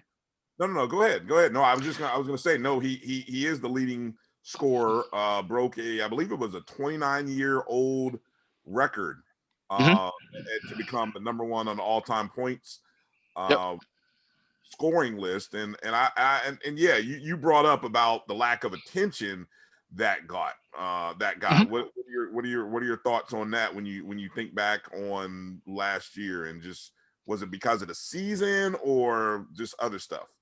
Keep in mind, this is the first season for Coach Blakeney. You're getting your bumps and your bruises. You go through like AD said, yeah, they only got 2 wins, Trev. Like, no, they got 4. But when you have a season where it's not so fruitful, people tend to look at it as like, what? I think it was 2 conference wins. And they got a big win in the tournament, by the way. Don't sleep on that one, because when they played South Carolina State in the first round of the tournament, before the tournament was shut down, they did win their first game. And see, maybe that's why they counted that on the overall record. Yeah, this isn't the pros, man. Every win is a win. What are you talking about? It's like second season. It's like, you disregard the regular season. Come on now.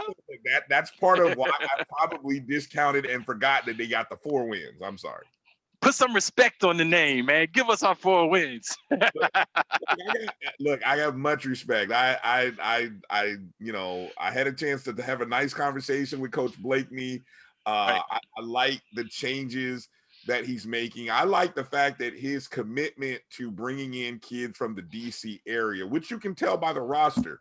You go and look at the roster, obviously there's a lot of potential and a lot of talent in the DMV, and his roster, I mean, is rich with a lot of kids from the area.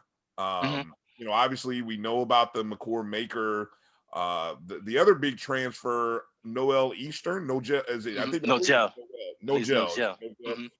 Eastern, who went to Purdue a year ago from out of the Big Ten. So you're getting somebody who's been in the battles of that competition. So that'll be interesting. So I mean, look, yeah, I no disrespect. I like what Howard's doing. I just want to see. It'll be interesting to see how much a difference McCord Maker makes in his solo year playing at Howard. Because let's all be real. Oh, his solo year, okay. I got you. He's only going to be there this year before he ventures off into the 2021 NBA draft. I'm just saying. This could be true. I'm going to be a romantic about it. Bruh, you know as well as I do. Once you get a taste of that HBCU experience, it could tempt you to come back for another year. I'm going to put it out there. Assuming that you get an actual taste of it instead of just a spoonful because of this pandemic. Oh, you want to go back there? I thought we were finished. So let's move forward. Right. I thought we were finished. Right. I'm excited because I mentioned Kyle Foster, who's a guard. He's about 6'5". He's a junior. I like Kyle. Kyle is determined and can shoot. He came off the bench a lot last year. I think he missed a few games, but there's a couple seasons where he played the entire season. And then I like Raheem Ali. He's coming out of, I think he's out of Raheem Ali Jr. He's out of Baltimore. He's about 5'11". He could be the point guard. Now, I know that they already had a point guard in Robinson, who's back. But it's going to be interesting to see what Raheem does, along with Nogel, once Nogel gets on the court. And Brian, you mentioned it. I know Coach has some transfers. As when you look at the roster, you see people from the area, but you also see some people that are transferring in, Nogel being one of them. I think that's going to be key.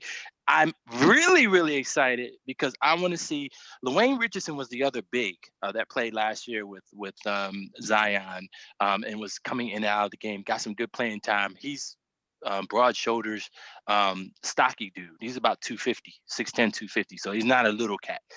So it's going to be interesting to see him play. He's number 32. But I want to see what Jordan Wood is going to do. Jordan Wood is from San Antonio, Texas, and I know he's a freshman. So I know once they brought him in, there was a big write-up and a big to-do about that too. So I don't think McCord is going to be by himself. I think people just look at that and say it, but I think he has the pieces around him where Howard's not going to be a 4-win team. That's for sure. I think they're going to be a whole lot better than that because now Coach Blakeney, Coach Blakeney is so cool. That's one of the coolest coaches. Between him and Coach Scott and then Coach Ty Grace of the women's basketball team, I'm trying to figure out who's the coach that I admire the most right now. Matter of fact, it's all three of them because they're all just laid back and really, really cool and good people. But I like what Coach Blakeney's going to do, and I think he has the pieces just to make some things happen. Before I ask you about the women's basketball program, the other big event that got a lot of pub in the offseason for Howard basketball was the MLK Day game against Notre Dame. Coach Blakeney, of course, from Duke, but more importantly from DeMatha. He and head coach Mike Bray have a great relationship. I mean, he talked about it in the interview that I had with him, that, you know, Coach Bray is one of those coaches that recruited him. You know, he's known him since his early days at DeMatha and brought him to Duke, and then he's been Duke, on his staff. So it's kind of nice, this whole symbiotic relationship that yielded an ACC team coming to Howard. What is your thought on just that event, and do you think that'll spur on other ACC programs to possibly do similar things like that? Let me tell you something. I'm going to put it out there because Coach probably didn't say it, but I'm going to say it. Coach Blakeney's a champion. He played on championship teams. He played on the Duke teams that won the national championship. I think 2 years while he was at Duke, he was on the national championship team. Or one team that made it to the national championship game, and then one that won, if I'm not mistaken. He was on both of them. Both I think championships. He was a redshirt freshman on the first one, if I'm not mistaken. Right, exactly. Okay, so this is a brother who's been around the pedigree of championships in the ACC. So of course ACC teams are going to start coming to Howard University because coach is going to see it and make it happen. Big up to athletic director Kerry Davis as well, and President Frederick, because I think that the combination of the three of them and making things happen like that. And don't forget, there's another event I think that Howard is participating in, and I don't remember the name of the event off the top of my head, so I apologize. It's going to be a tournament. They're part of the tournament, and I think Duke's in the other part of the tournament. So Howard will host a couple of games, and then Duke's going to host a couple of games for the same tournament. So big things are happening, and I think they're going to continue to happen. You might be talking about I'm looking at the schedule here, so it's not like I'm doing this. I'm pulling this from my head. You might be referring to either the Mako Medical Duke Classic. Is that what you're possibly December 6th and 8th? Both of the home games will be played at Burr Gymnasium against Bellarmine, and then the second game is against Elon. Right. That's what I'm speaking about, that type of tournament. So I think things like that, just the connection that coach has. Oh, man. When you ask, are other ACC teams going to come? Most definitely. I think it's going to happen. And I think that's just the start. I'm loving the fact that they're playing the MLK Day game. HBCU, MLK Day, it should happen. And I think that the connection he has with Coach Bray, I think that's big time too, because it will help, moving further down the road. I am excited to see what's going to happen, and everybody else should be too, because Howard basketball, as I said, it's a brand new team. When you look at if you look at last season's roster, you look at this one, you may see 2 or 3 familiar faces, maybe even 4. But it's a brand new team. It's a brand new overall. All right, look, let's talk quickly about. Well, I don't want to say quickly, but we don't want to miss out on. Give them the respect. Give the ladies, the queens of the court, what they deserve. Exactly. The women's team, they were 16-15 last year, 7-9 in the conference.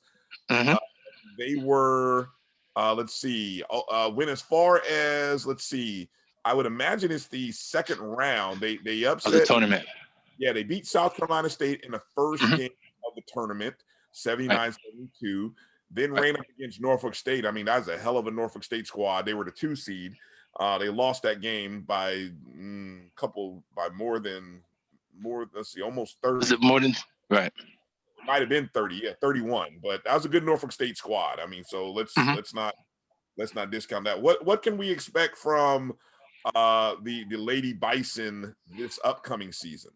Fire. I think you can expect fire because they have the experience now. Coach Grace has the pieces that she wants in place. And I think everything's going to start with, I call her JT3. And I asked her for permission after I started calling her that during the games and she didn't know, but I call her JT3 and her name is Jayla Thornton. She's a 5'9" senior out of New Jersey. And the reason I call her JT3 is because right now she's I think, third on the list career 3-points made in the MEAC. So she's third or fourth. She's fourth right now. So she has 228 that she's made. Okay, and she is right behind like a Rashida Suber out of Coppin State, who has 245.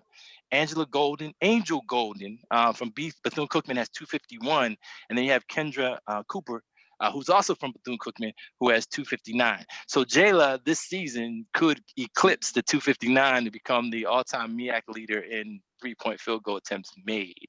She's smooth. I think she's getting more acclimated to going to the hole because she's been so smooth with her release with her jumper. I don't put pressure on her, but I've heard in conversation that as I was speaking with other people, like, yeah, she's kind of like Steph Curry. I'm not saying she's that great. I'm not saying that, I see that. See, look at you, Brian. Your reaction alone. No pressure. No pressure. No pressure whatsoever. None whatsoever. No, because she's smooth like that. And I love her confidence. If she catches fire at any given time, it could be a wrap. Now, once you're known to be a shooter, teams start focusing on that. So she may have to, dish off more assists or try to go to the hole. I don't think she's known to penetrate a lot. The penetration will be left up to Ayanna Warren, who's a sophomore. She's stubborn. She's a floor general. She's a good floor general. She played behind Ayanna Williams. Now, Ayanna Williams was definitely the leader for the squad last year, maybe for the last 3 years. So I think Ayanna learned from Ayanna, and Ayanna's going to be interesting. She may be the key to everything that's happening as well as Gia Thorpe out of Pittsburgh. Gia is a go-getter. She's a workhorse. She's about 5'9", 5'10". She's like the ever-ready battery. You put Gia on the floor, just let her go. So it's going to be big things. Chrislyn Marsh, I call her the queen of the boards, because Chrislyn, once she gets inside, she's about 6 feet tall. She's out of Texas, and she is a junior this year.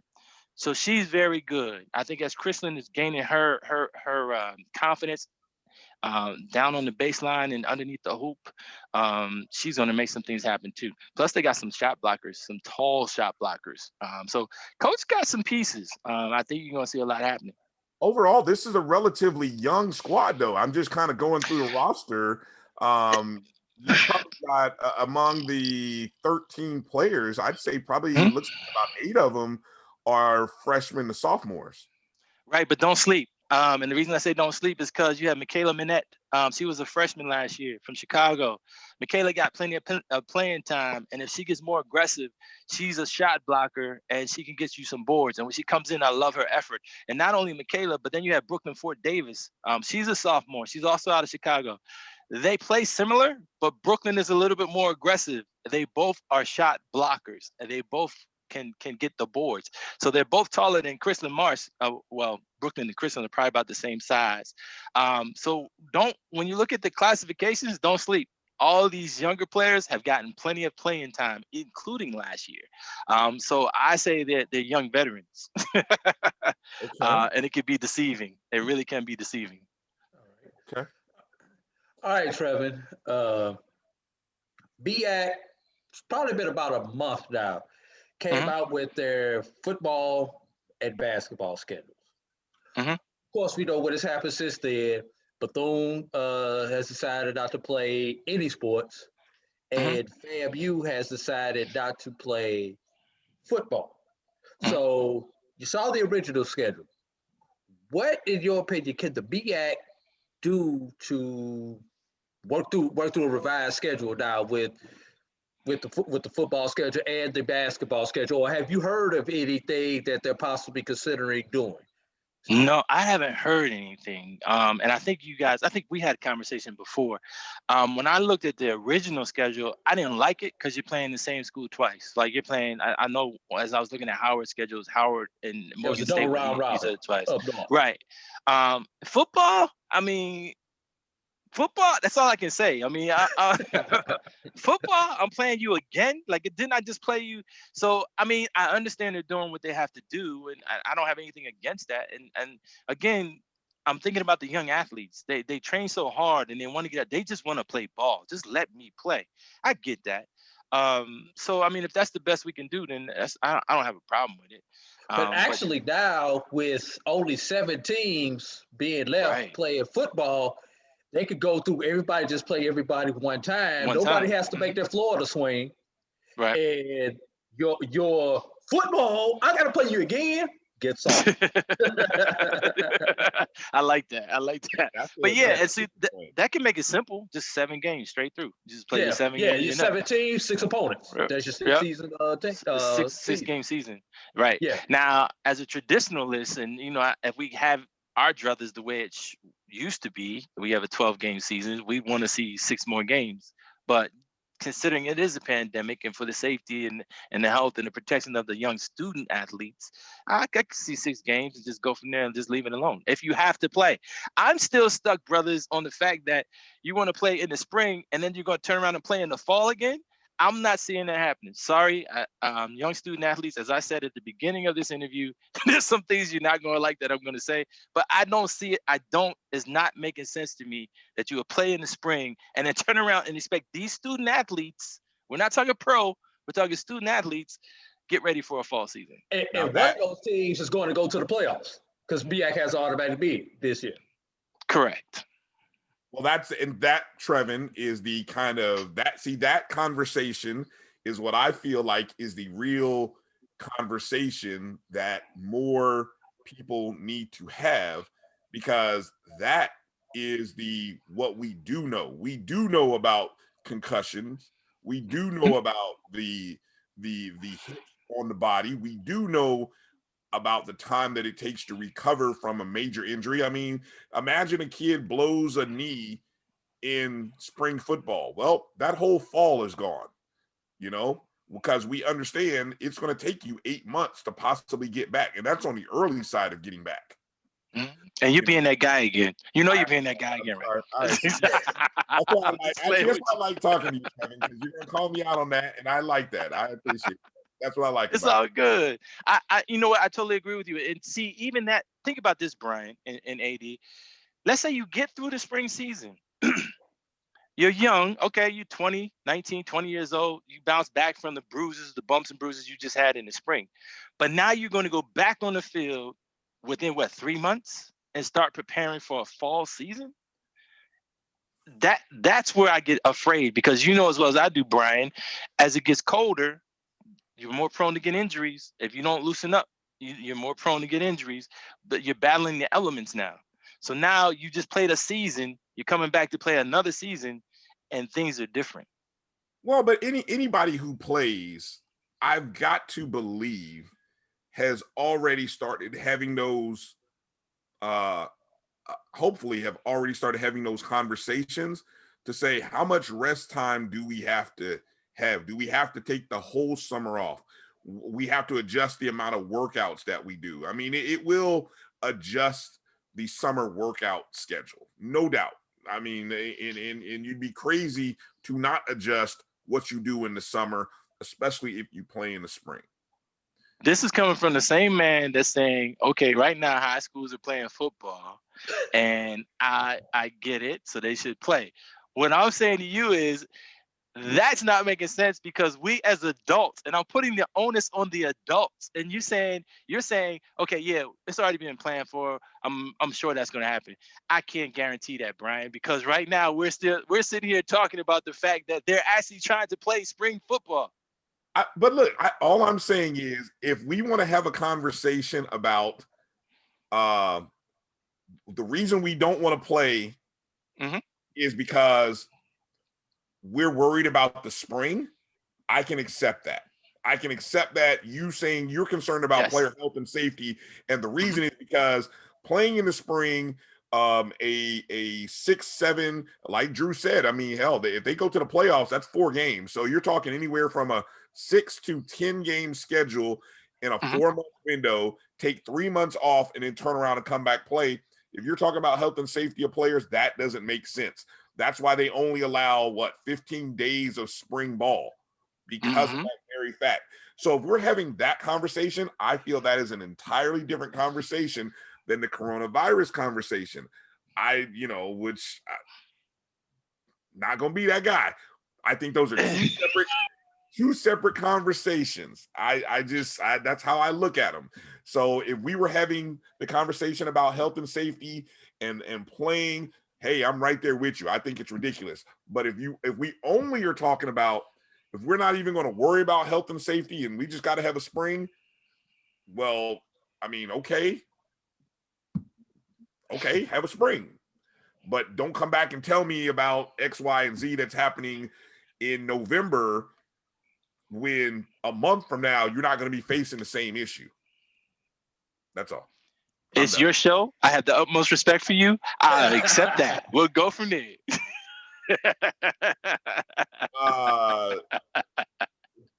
Look, hey, let me ask you about Larry Scott, football coach, Howard. You obviously you're the play-by-play voice for Howard football. Howard was in the dark for the last year. I mean, the last season is probably one of those seasons we'll just kind of forget happened. Tell us about Larry Scott and what is he doing to get the program back on track where Mike London had it? And I thought when he left, he had it in a good place. The talent was there. The cupboards were full. What's Larry Scott working with and what's he doing to impact the program so that when the fall of 2021 happens, Howard is right back in the mix in the MEAC? I haven't been on campus, and when I talked to Coach Scott, I did an interview, and we actually did it by Zoom. But I can tell you this. From the first time that I saw his introductory conference, I was sitting at home watching it on Zoom. And I would say to all of you, anybody watching this show right now, if you can go to Howard, Bison.com or just Google Coach Scott and look at his first press conference with Howard University. And you'll feel from him the positiveness. You'll feel from him the commitment. You'll feel from him that he is here on a mission to make some things happen. And I think that's exactly what he's going to do. His cupboard isn't bare. I mean, you had some great, you have a couple of linebackers. Quentin Hill is one linebacker. Christian White is another linebacker who were young linebackers who made some things happen last year. All right. You have another Quentin who's a quarterback who made some things happen last year, getting his experience in. So he has some pieces, and I have yet to see the full roster. Like, I've seen the roster, but I haven't been able to see anybody play or anything like that. Nobody has because of COVID. We're back to that again. But anyway, you're asking what is he going to do with the program? I think this is a wait and see, but I don't think anybody would be surprised. And keep this in mind, and I asked Coach about this too during the interview. I said to him, I said, Coach, you almost have a full year to prepare for your season. Think about it. We normally would be playing football around this time. We haven't been playing football, so it gives him a year to prepare. Now, the downside to that is they've had to come up with creative ways to prepare because you don't have everybody. At one point, you didn't have everybody there. So, and I don't know how much exposure that you can have, with your team. Because even though we're seeing teams play on TV, you still got the HBCUs not playing football. There was only one HBCU that was playing football, and they had to shut it down, right? Right.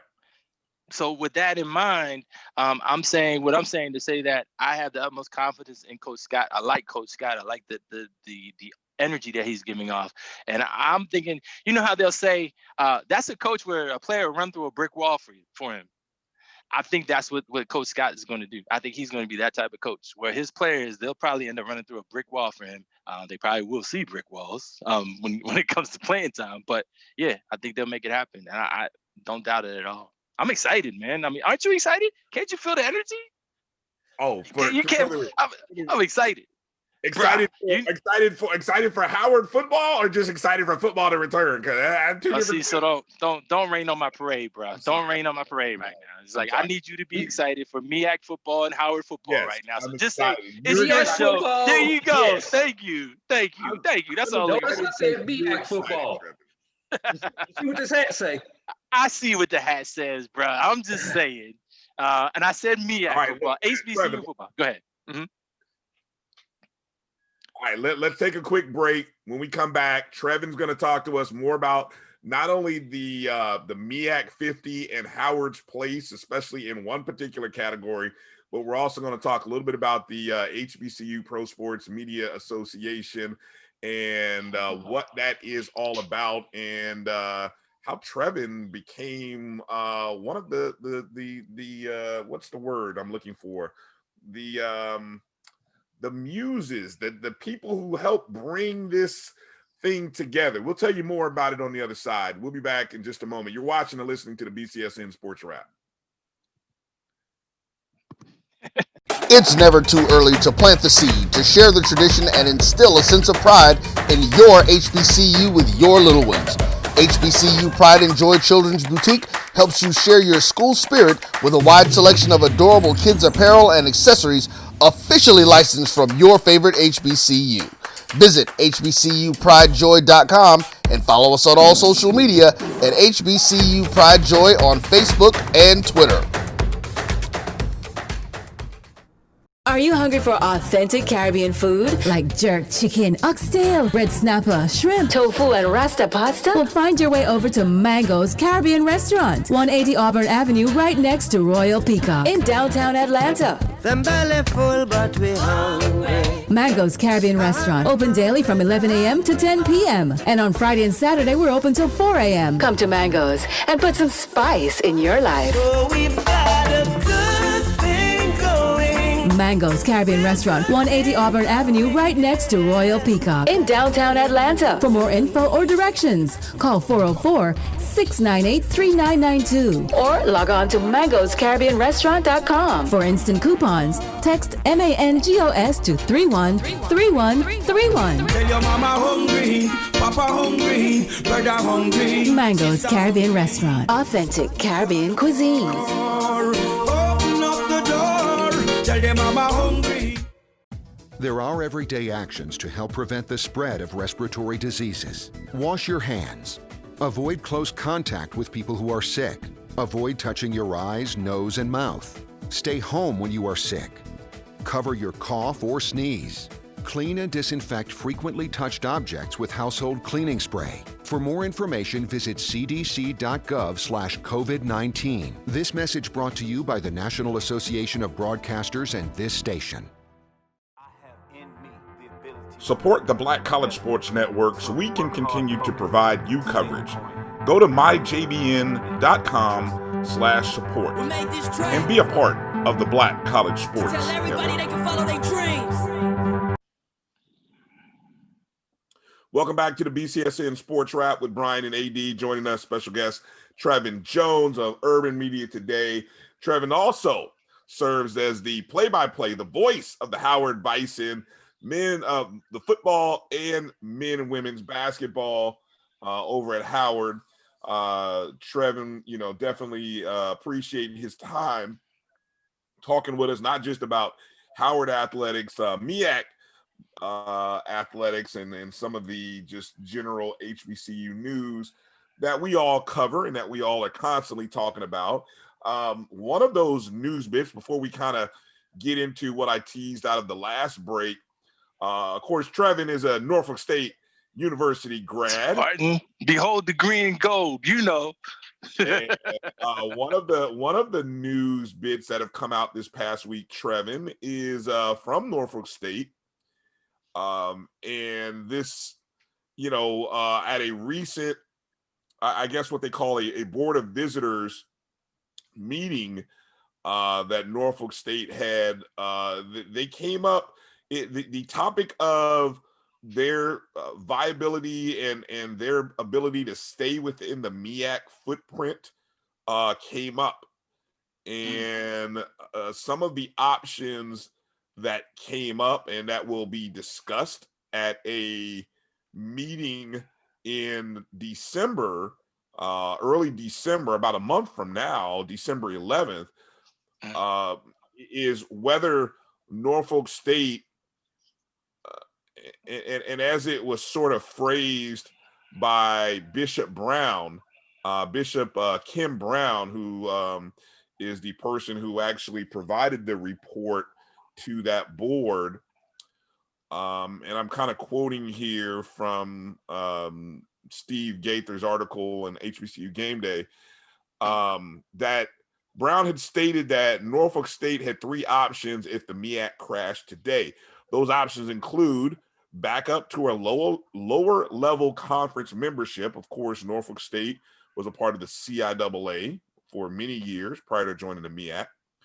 Realigning with conference memberships on the same level that they already are on, which, you know, you think about the fact that Hampton, who really a year before Norfolk State came over from the CIAA to the MEAC, Hampton did the same thing. They are now in the Big South. You've got A&T, North Carolina A&T moving to the Big South. You've got FAMU and Bethune-Cookman leaving for the SWAC. So, you know, is Norfolk State a school that the Big South would want? I think that was sort of the implication with that statement. And then the other part was soliciting schools that will quickly align with them in the MEAC. And of course, the MEAC will be left with 6 football playing schools. I think, is that correct, guys? That's about that. That's what it looks like. Yeah. So going into next season, it'll be just 6. So, you know, obviously, Trevin, you're not on that board of visitors, but you know, you have influence. You have influence. You're an Not that alum. Not like that. But what do you suggest Norfolk State look to do? I don't know. I think that President Adams Gaston, because I think presidents get involved in this stuff too. Whether it's right up front or behind closed doors type of situation, whatever they decide, they'll have the best interests of green and gold in mind, without question. I understand that. Me personally, Norfolk State is beautiful right now. When I've gone back to the campus, and I'm just like, from when I was there, when they were in the CIAA, so don't be mad at me. I'm a little older, but anyway, the cosmetic changes to the university, the strength of the programs, the strength of the institution is just going up by tenfold. So, and no disrespect to the CIAA, if Norfolk State was to go to the CIAA, it would be for good reason. And it would, both the conference and the school, it would help each other. That's where home used to be. So you're just kind of just going back home. But I truly don't see something like that happen. I think that Norfolk State is just becoming so, me being a Spartan, is becoming powerful. I mean, they're just reaching for newer heights. And I think that as all of us do, when we're reaching for newer heights, you don't tend to take a step backwards. You're always moving forward. And I think the Spartans and the Spartan Nation is constantly moving forward. That being said, I can see the Big South getting rich. And when I say that, I'm like, when you're looking at a Hampton going to the Big South, you're just looking at an A&T going to the Big South, possibility of a Norfolk State going to the Big South. And don't sleep, because the Big South, before all this happened, they've made connections with people in administration that have come from HBCUs to the Big South. So it's kind of interesting to see all that happen. And don't forget, it just breaks my heart because you've seen these schools leave. Savannah State left the MEAC too. So don't sleep on that. So Savannah State, they ended up going to the SIAC. But in no disrespect to the SIAC, these aren't lower level conferences. SIAC just added Allen earlier this week. Allen, right. And so Edward Waters is talking about coming to the SIAC. Correct. Gentlemen, if I can, my vision has always been this, or a hope and a dream. When it comes to college football, I was always hoping that the MEAC and the SWAC could get together to create that big league at the Division I level, and that the SIAC and the CIAA could get together to create that power conference at the Division II level. There you go, HBCU at its finest. You have the two conferences that cannot be denied a place in the championship playoffs, regardless of what you say, because you have these powerful institutions combined to form these two conferences at each level. So I hope that answered your question. Whatever Norfolk State does, it'll be fine with me. Behold the green and gold. I got to get that in. Trevin. Yeah. Are there any schools within the MEAC footprint, like you said, that third option, that they could solicit to quickly come over to the MEAC? Do you see any schools? Because I'm gonna be honest with you, I don't see anybody out there that the MEAC could go and plug and make a presentation to and say, hey, come join us in 21 or in 22. Maybe you're up in that area, up in that northern footprint of the MEAC area, where we're in the southern footprint of the MEAC. Do you see any schools? First and foremost, let me say this. This is a loaded question, people, because I'm speaking to the same gentleman the man who already studied this, put out a map showing you where the schools are located and what the common sense thing would be to do for each school, what move they should make. So that being known, I want to say, you know what, AD and Brian, money always plays a big factor in this. I can see Winston-Salem State if they could get the money and be big enough, and not that Winston-Salem State is small. When you're looking at the traditional football tradition at these schools, I can see Winston-Salem State, Virginia State, but the first thing I know, I already see it on your face, AD. They're not big enough. You know, they're not generating enough the funds, maybe even to pay the whatever charge it is to even become part of the MEAC. Let's just say the MEAC weighs that. Well, let them in. Because I am one, again, and I will say this again, I'm a romantic. I love college football. I love college football more than pro football, to be honest with you. My thing is, during 2020, if we have not learned anything at all, as we experience the movements that are taking place, we experience this pandemic that's taking place, we now experience the election that's taking place, or the process of the election, unity is the key. And if my people have not learned at this point in time, even in 2020, us coming together means more than us trying to operate separately. Let them in. Let them in. If you're a conference, help them out. If the school comes to you as a conference and says, look, we want to be part, eventually we can make this happen. Well, if you're a conference, by all means, and nothing against the MEAC, but if I'm the MEAC, by all means, come on, let's see what we can work out, because we're going to grow this conference. We're going to grow your institution. We're growing this conference. By all means, if we can do both of those two things moving forward, we're going to grow everything else. We're just talking about sports right now for HBCUs. But out of that growth amongst the HBCUs, even in the sports realm, that can span out to make other things happen within the HBCU world. That's just my opinion. Can Bowie make it? They have the enrollment. Bowie, yep. No disrespect to Bowie. I meant to say Bowie. Amir Showtime Hall. I do not see why that man is not in the league somewhere. But anyway. Look, I'm not gonna go there about that. I hear people constantly talking about that, and I'm just like, you know, look, it's great that. Oh, you gonna be that dude? Are you gonna be that guy right now? This is your show, though. Okay, it's your show.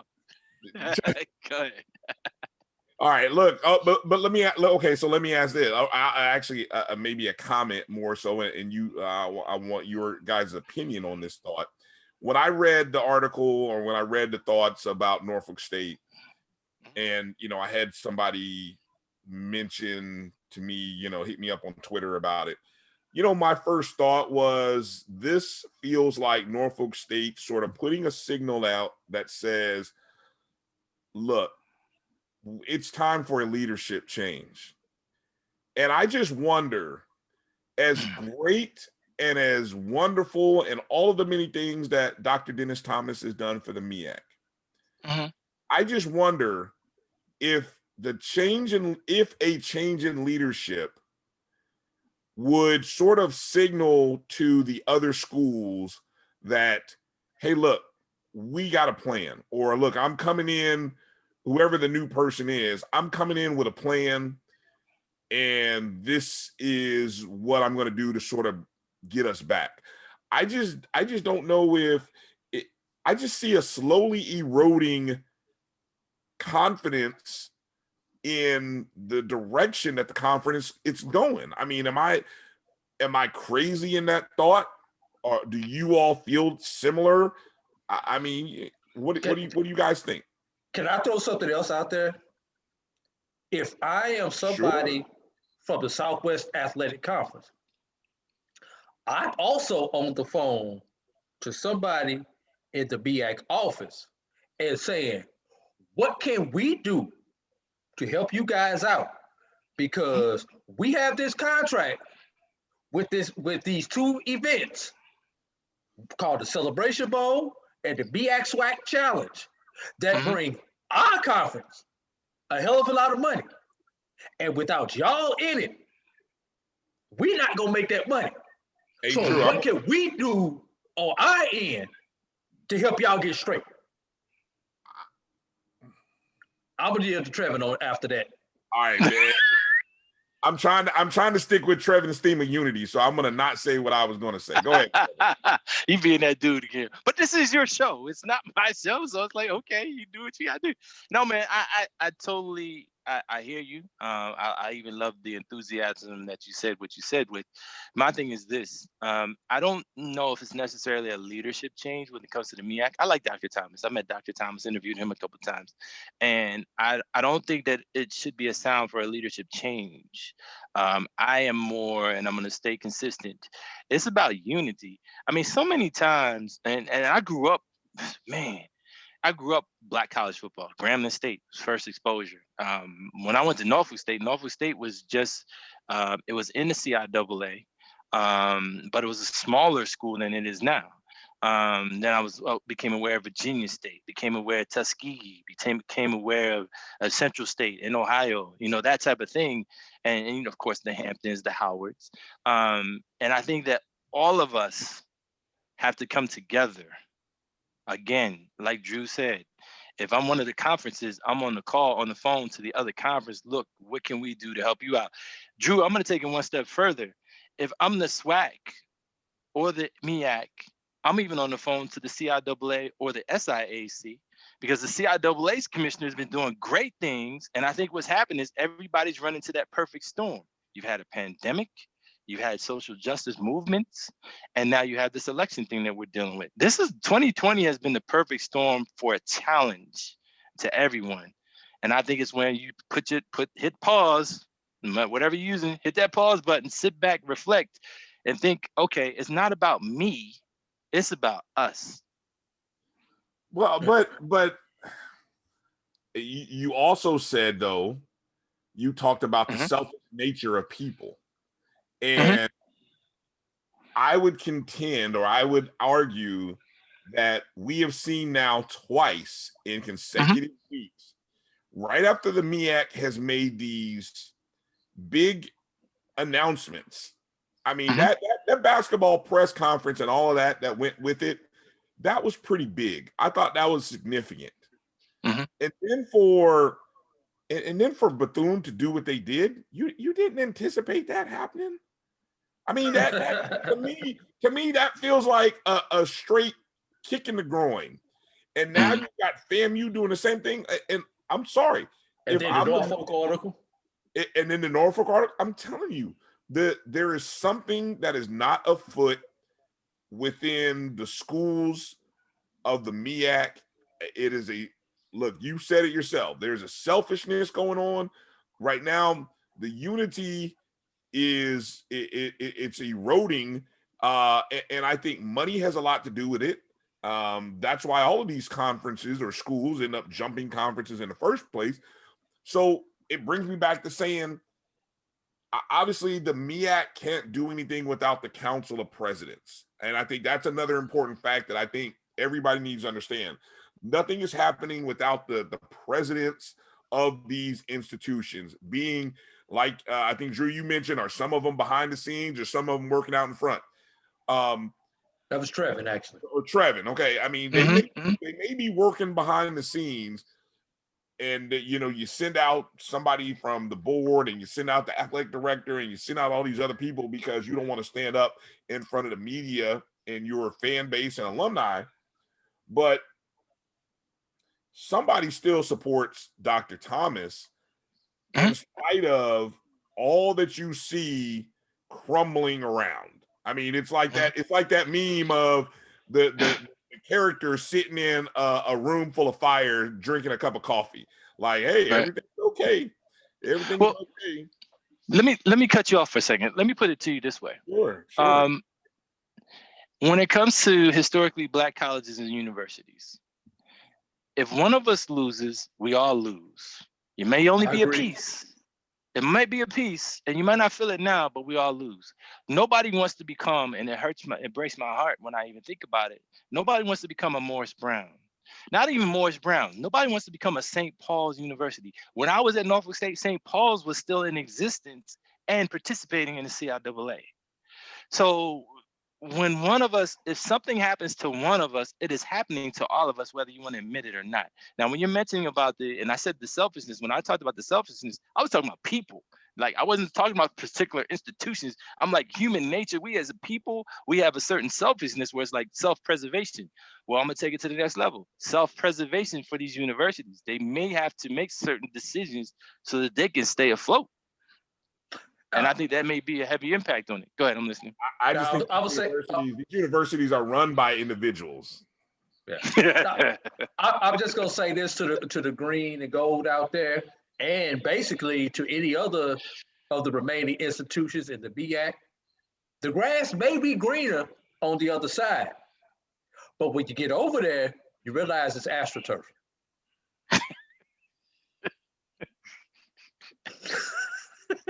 AstroTurf with cement underneath it. I love it. See, people don't There's no understand. place like home. That's what I'm gonna say. Sports turf. Look, whatever to do. I get the analogy, but people don't understand the reason why that AstroTurf was so bad, because there was like thick concrete underneath it. There was no dirt under, like now they put that field turf on top of dirt, or like back in the day with rubber pellets and all that stuff. Yeah, but underneath all of that is the natural ground. But no, back in the day, man, there was concrete underneath that stuff, especially in dome stadiums. That was concrete. That was concrete under that stuff, man. That's why guys' knees were getting blown up and concussions were ringing. Okay, anyway, so all right, well, it'll be interesting to see what happens. I'm sure the MEAC is ready for 2021 to come. I mean, that's all I can say. They've got to. They've everybody. Yeah, but all right. As we're talking about the MEAC, let's move something positive that the MEAC is doing, and that's they're celebrating their 50-year anniversary.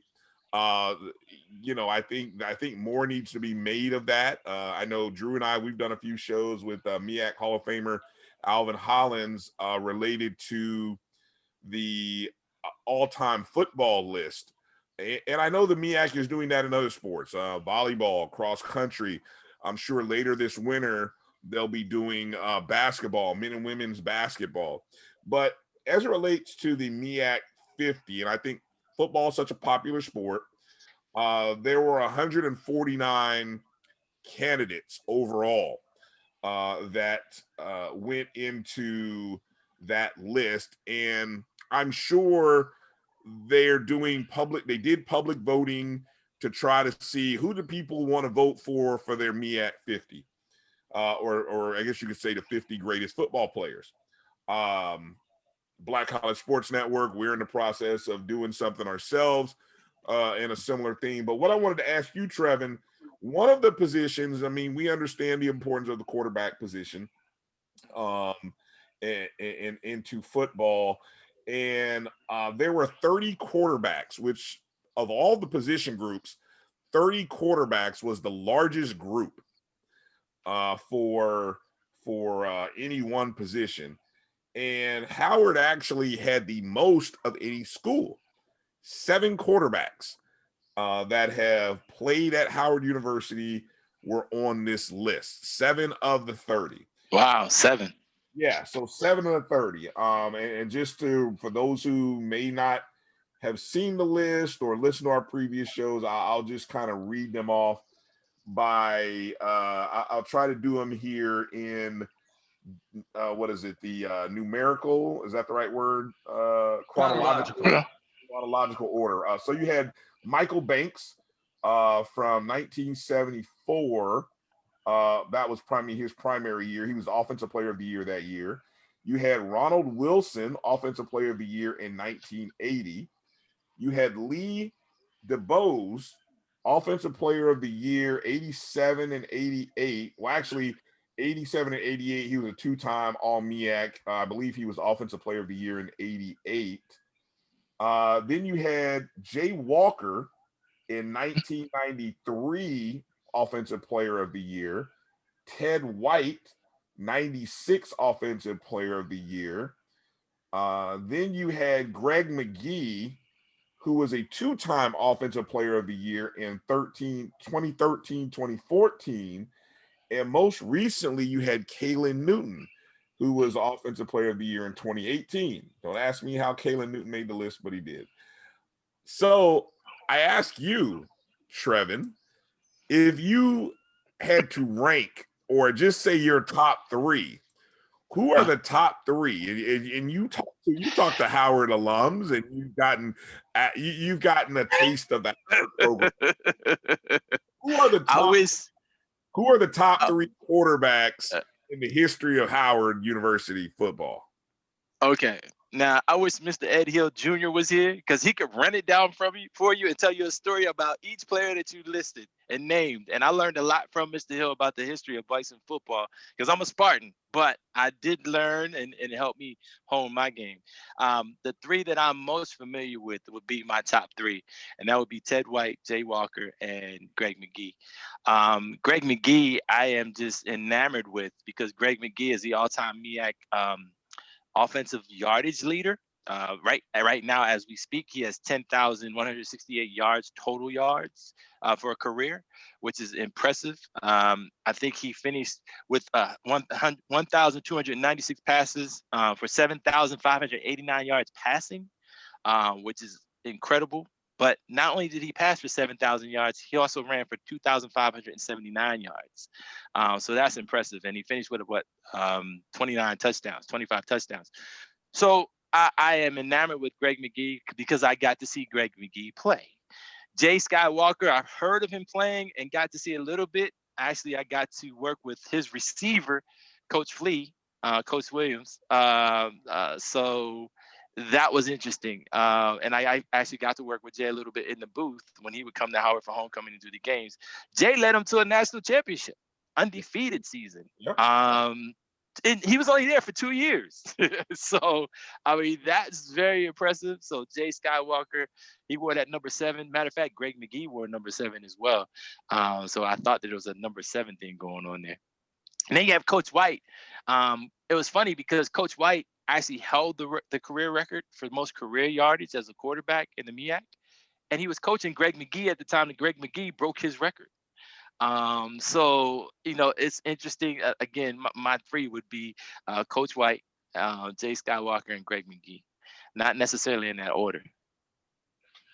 And let me mention, Coach White is still the leading passer as far as yardage in MEAC history, like over 9,000 yards. Yeah, no. Those are the three that I think Drew and I both had as the top three. Now, who our top three was debatable. I'm just kind of looking back at my old notes. I know when I ranked all of the top 10 quarterbacks in the MEAC, my own personal list, I actually had I went Ted White, Jay Walker, and then McGee. McGee and Walker, it's a toss-up. I do give credit to Ted Walker for the numbers he put out, and Ted White did lead Howard to a Black College National Championship as well in '96 as a sophomore. Even though in '98 he was a senior and had one of the epic games against Pat Bonner in '98. Wow, FAMU. Okay, got you.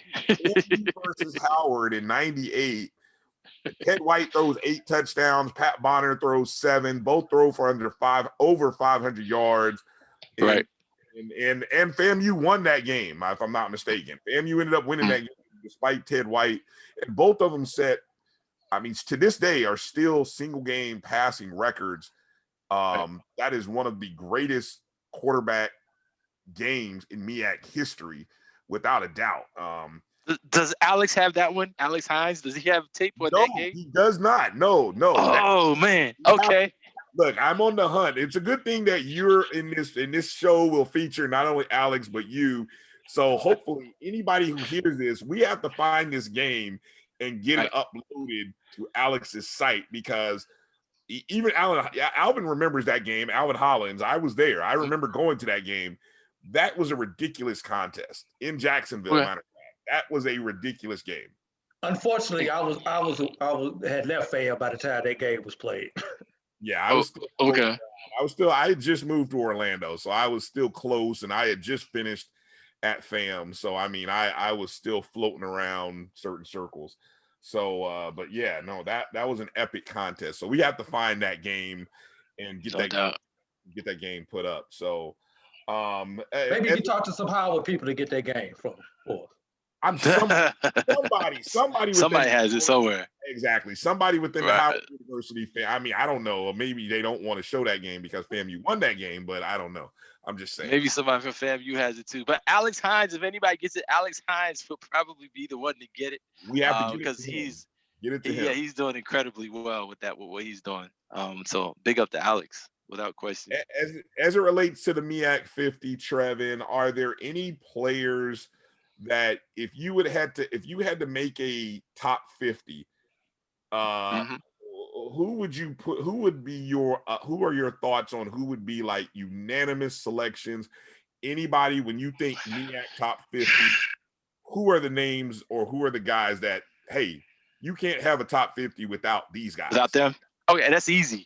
I'm a history buff. Okay, so when I look at the top 50, and I'm glad that you said that because my first question was, is it the top 50 of all time or is it the top 50 that everybody can relate to and that you know right now? Because everybody's not as old as I am. So, and Brian, you ain't so young either. So everybody's not as old as you are either. So no, and neither is, hey, wait a minute, I'm not done. Neither is AD. AD looks young, but he ain't all that young either. So I might be the oldest one on the screen. I don't cover all 50 years of the MEAC though. Only 25. Only Neither 25. Neither do I. Not even close. But I wish I did actually. You couldn't have a MEAC top 50 without folks like a Willie Lanier, middle linebacker who went on to at Morgan State, but went on to play for the Kansas City Chiefs, and Elvin Bethea, Houston Oilers. Linebacker, I believe is a linebacker. And then you have Harry Carson, played with Lawrence Taylor with the New York Giants. I mean, you couldn't. And then some people are sleeping because you have Leroy Kelly went to Morgan State too, played with the Cleveland Browns. So it's like you couldn't have a MEAC top 50 without gentlemen like that. And I bring them up. Hold on. Were they in? Was Morgan State in the MEAC when Kelly played? Probably not. I'm not sure if they were. So see, that's about that list. And that's the thing. Yeah, a lot of the main players that we know, when you go back to a Ken Riley or Bullet Bob Hayes from FAMU. I was going to mention him. FAMU was still the SIAC at that point in time when they played. Right. Their name is associated with a school that's currently in the MEAC, but they actually did not play in the MEAC. And that was one of the things when we looked at this list, how many names were not on this list, not because they were left off, because their school did not compete in the MEAC at the time. Got you. Now, I thought about that because me going to Norfolk State, there were people at Norfolk State that I thought should have been mentioned at least. But then I had to say to myself, they were probably CIAA players. They were in the CIAA at the time. So, because I voted. And when at the end of your list, when you can vote, there's a list for 25 people. Well, don't give me that list for 25 people because I almost filled them up. But then I thought about it and I stopped because I said, wait a minute. The school wasn't in the MEAC at the time. It was in the CIAA or in the SIAC. But your question to me was, if you had to do a MEAC top 50 of all time, who would your players be? Morgan State's in the MEAC right now, right? Willie Lanier is an alum of Morgan State, isn't he? Yes. You didn't ask about the performance. You asked about the school and the conference. That's so fair. The stipulation was not there. They said, okay, well, wait a minute. They didn't play in the MEAC. The school's in the MEAC. The alums from the MEAC. Okay, so we'll give you that disclaimer. From 1970 to 2020, from those 50 years, MEAC 50, those 50 years, bring it into that time. Bring it in, Trev. Got you. Okay, so I'm gonna bring it really, really up front. Tariq Cohen. You can't have a top 50 without Tariq Cohen, without question. I mean, that's the one that I think right now, and I think everybody can relate to, would be unanimous. He's a good brother too. I got to meet him and Darius Leonard. And Leonard might be another one. Like when you think about it, being a linebacker, being the way that he played, he was a man playing amongst boys when he was playing at South Carolina State for Coach Pugh. So he might be another one. But yeah, I'll leave it there. Tariq Cohen. You can't do a top 50 without a Tariq Cohen. Drew, do you recall or do you have available? Share with us just a snippet. Who are the unanimous selections? And we put this out to several different media entities. As Trevin mentioned, he was a part of our voting block in helping to put this together. But are you? And then there were only maybe a handful of names that came up as unanimous selections. Makes sense. I don't know if Drew found it. I know I put him on the spot. So yeah, you put it on the spot because it's on the laptop. But y'all keep talking. I'll go pull up the laptop and go grab this other laptop. So you know what? I'm gonna say something else. With the thing that caught my attention too, Brian, was immediately I thought of someone like Earl Air Harvey, North Carolina Central, but was North Carolina Central in the MEAC when he was playing, because that brother, for people who don't know, I mean, he was lights out. I mean, that's why his middle name was Air Harvey, because he put air under that ball at Central at the time that he was playing. And when was he made there, some things though? happen. When was he at Central? I would have to look that one up because I don't know the exact time or dates that he was at Central. But Central might have been CIAA at the time. I think it was, to be honest with you. So it had to be in the late 80s, maybe early 90s. Yeah, Central. I think Central came over as one of the founding schools of the MEAC. All right, Brian. Actually, it was on my legal pad. All right, there we go. Right. So here's the unanimous selection. Tariq Cohen at running back was a unanimous selection. Mm-hmm. And what I'll do is I'll just kind of go over the top vote getters from each position. At wide receiver was Jaquay Nunley. Was that unanimous selection? Yep. FAMU. Yep. Yeah. Our offensive lineman, Brandon Parker. Three-time offensive lineman of the year at A&T. Yep. Yeah. Henry Carson was unanimous choice at D-line. Carson. Yep. Earl Holmes was unanimous choice at linebacker. We had the unanimous choice at D-back, ironically, was Machine Mathis. Who that makes sense. Somebody left Donnie Shell off of the list. Wow. Because he was the D-back on everybody except for one person who voted. Yeah, but I could see that because Donnie Shell played in the 70s, and if you never saw Donnie Shell, I mean, obviously you can look at the accolades. Donnie Shell's the only person on the MEAC 50 who's in every Hall of Fame possible. Pro Football Hall of Fame, College Hall of Fame, Black College Football Hall of Fame, the South Carolina Hall of Fame, North Carolina Hall. I mean, he's in every South Carolina. Sorry, he's in every college Hall of Fame, college football hall, and pro football Hall of Fame that's possible. But if you never saw him, I guess you could theoretically leave him off. Call that crazy. And you're going to have to watch the reveal show. But of the 30 quarterbacks that were on the original nomination list, 4 of them made them to the BCSN 50. Okay. Makes sense. You're going to have to watch the show to see which 4 made it. And whether Howard, even though they were the lead vote getter, did they even get one on there? Maybe, maybe not. What a tease. What a tease. That's a great tease, Drew. Great tease. Yeah. And I will say this: there was one team that dominated the special teams category. One particular school. Got to watch the show.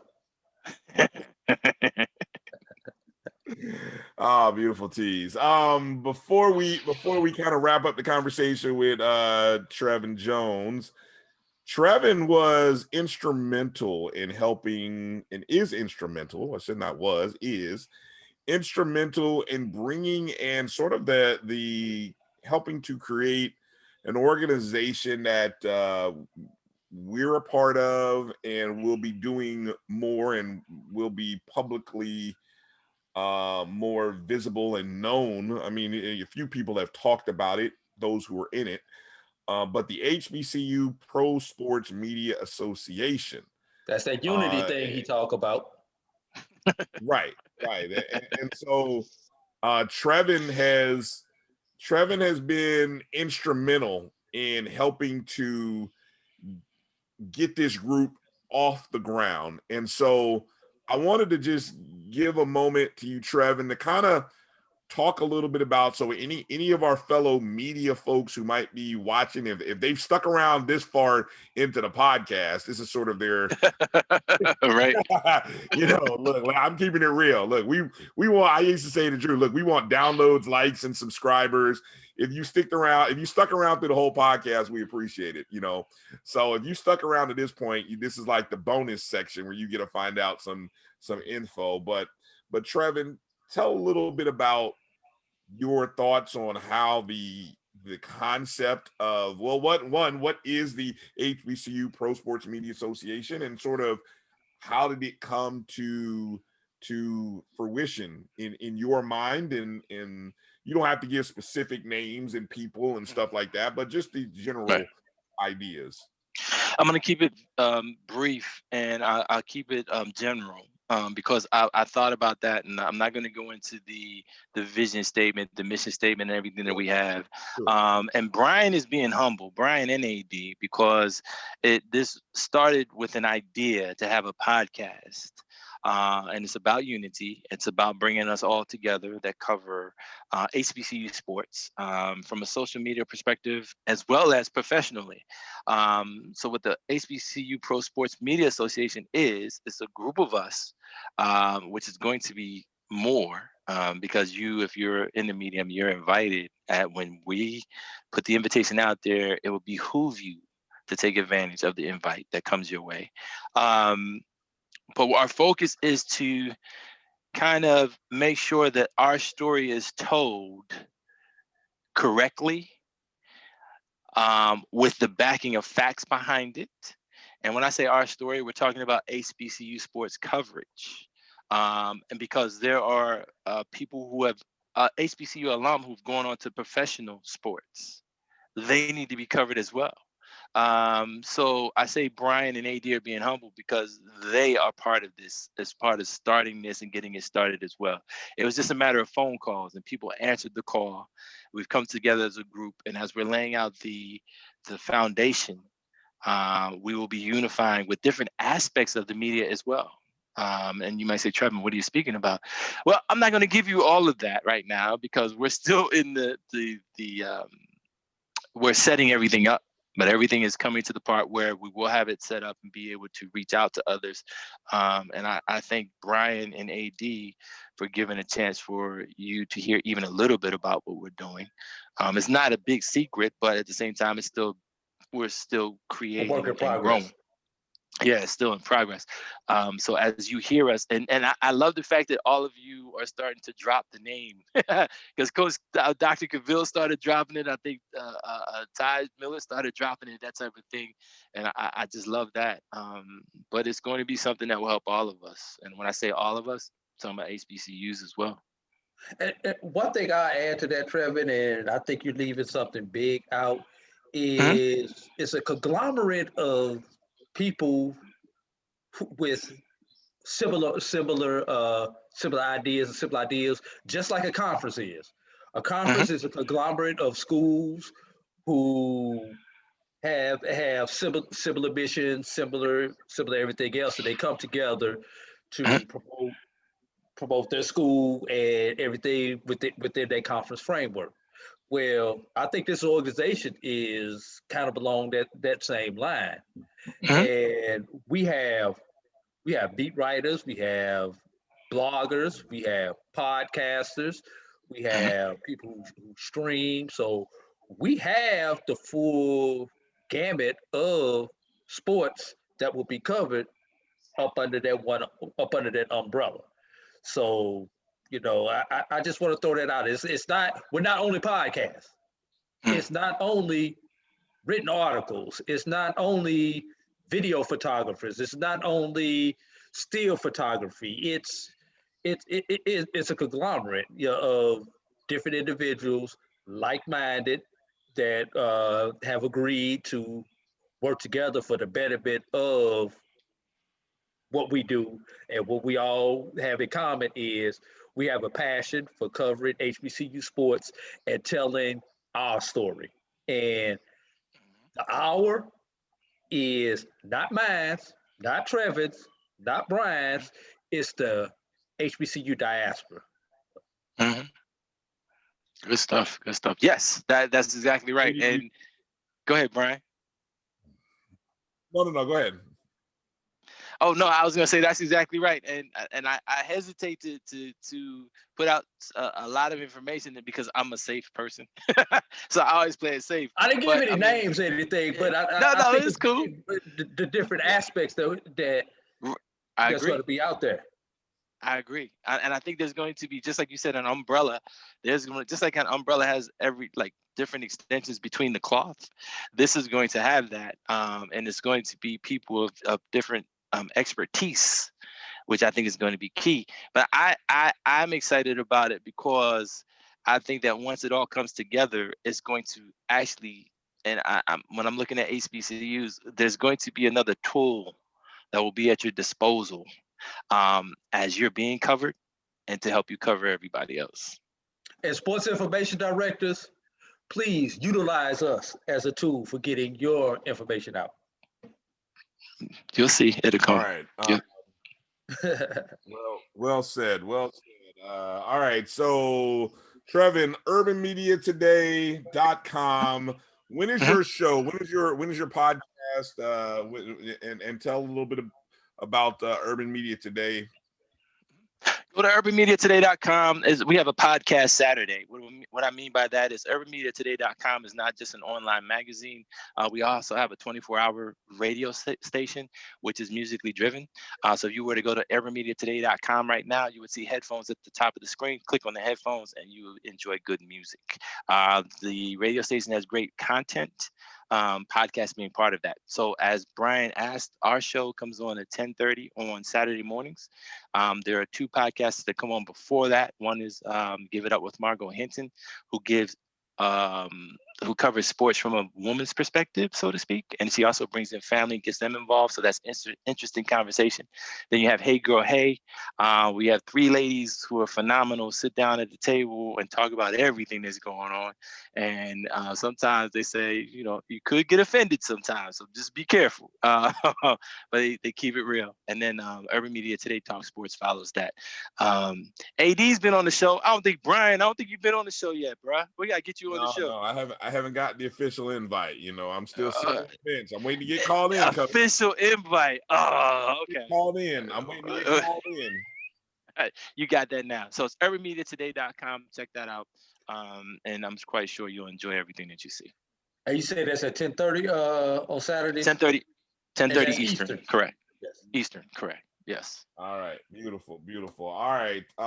Again, Trevin, man, look, we appreciate you taking time out to rap with us, having a conversation. That's what hopefully anybody who has made it through this entire show,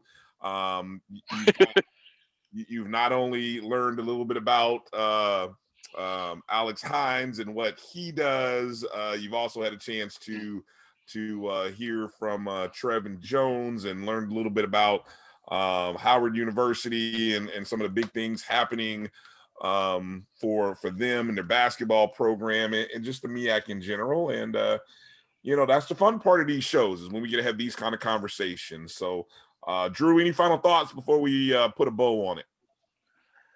No, just we made a little bit light of it earlier, but you know, this COVID thing is real. You know, we all have our personal opinions on it, but you can't deny the numbers. In the last week, we've seen 125,000 cases, new cases per day, over 10 million cases total. You know, whatever your belief is, just be safe, social distance, wash your hands, mask up, and don't. If you don't do it for yourself, do it for the one that you love. Use the precautions for the one that you love. See, Trevin, when Drew does those kind of public service announcements, see, I don't get a chance to come back with the counter to that, because then I sound like that guy. So all I get to say is, I just get to do the close. When he does that, I just close the show, because anything I say after that I become that guy. So I've done enough of that in this show. Trevin, where can they find you on social media when they want to hit you up? Yeah, that's no problem. Very easy. Ice Cold Alpha on Twitter. Just check it out. Ice Cold Alpha. I keep it simple. I wonder what fraternity he was a member of. You must have been one of the first alphas on Twitter. I know I get that all the time. I don't know how it happened either, but I'm glad it did. So yeah, Ice Cold Alpha. All right. That's where you can find Trevin on Twitter. Drew, you can find him at BCSN Drew. You can find me at DRB365. Of course, I want to remind you, the Black College Sports Network is at my BCSN, the #1. That's where you can also find us on Instagram and on Facebook. Make sure to like and subscribe on our Facebook and our YouTube pages. Of course, we talked to Alex Hines earlier. Make sure to like his page, and then also make sure to check out urbanmediatoday.com as well. You'll find Trevin. We're recording this on Veterans Day, so we'll take a moment to just say thank you to all of the men and women who are in the U.S. military branches, who have given their time, their service, their energy, their effort in keeping us safe, defending our country, all the services and sacrifices that they make. We want to say thank you. Thank you for your service to us in America. Shout out to my father, Vietnam veteran. Shout out to my uncle, Desert Storm. Just a couple of the people important to me who are veterans. Trevin, any military family shout outs you'd like to give? My whole family. It's like the Jones side and the Brown side. My whole family. Thank you, because all of them have been in the military for the most part. So I truly have a great respect for those who served. Thank you. Yeah, definitely. I've got a cousin, Eric, who served in the Marines. I got a cousin, Shelby, who, matter of fact, I think she just came back from overseas. And so I'm sure I've got some other family that I may forget, but those are the two on the top of my mind. So just thank you to all of you. And on behalf of the Black College Sports Network, we definitely say thank you as well. So that'll do it for this show. For Alex Hines, Trevin Jones, he's A.D. Drew. I'm Brian Fulford. You've been watching and listening to the BCSN Sports Wrap on the Black College Sports Network. Until next time, thank you. Be safe, mask up, God bless, and peace out. Ooh. Follow the Black College Sports Network on social media at MyBCSN1, the #1, on Facebook, Instagram, and Twitter at MyBCSN1. But you stay hard.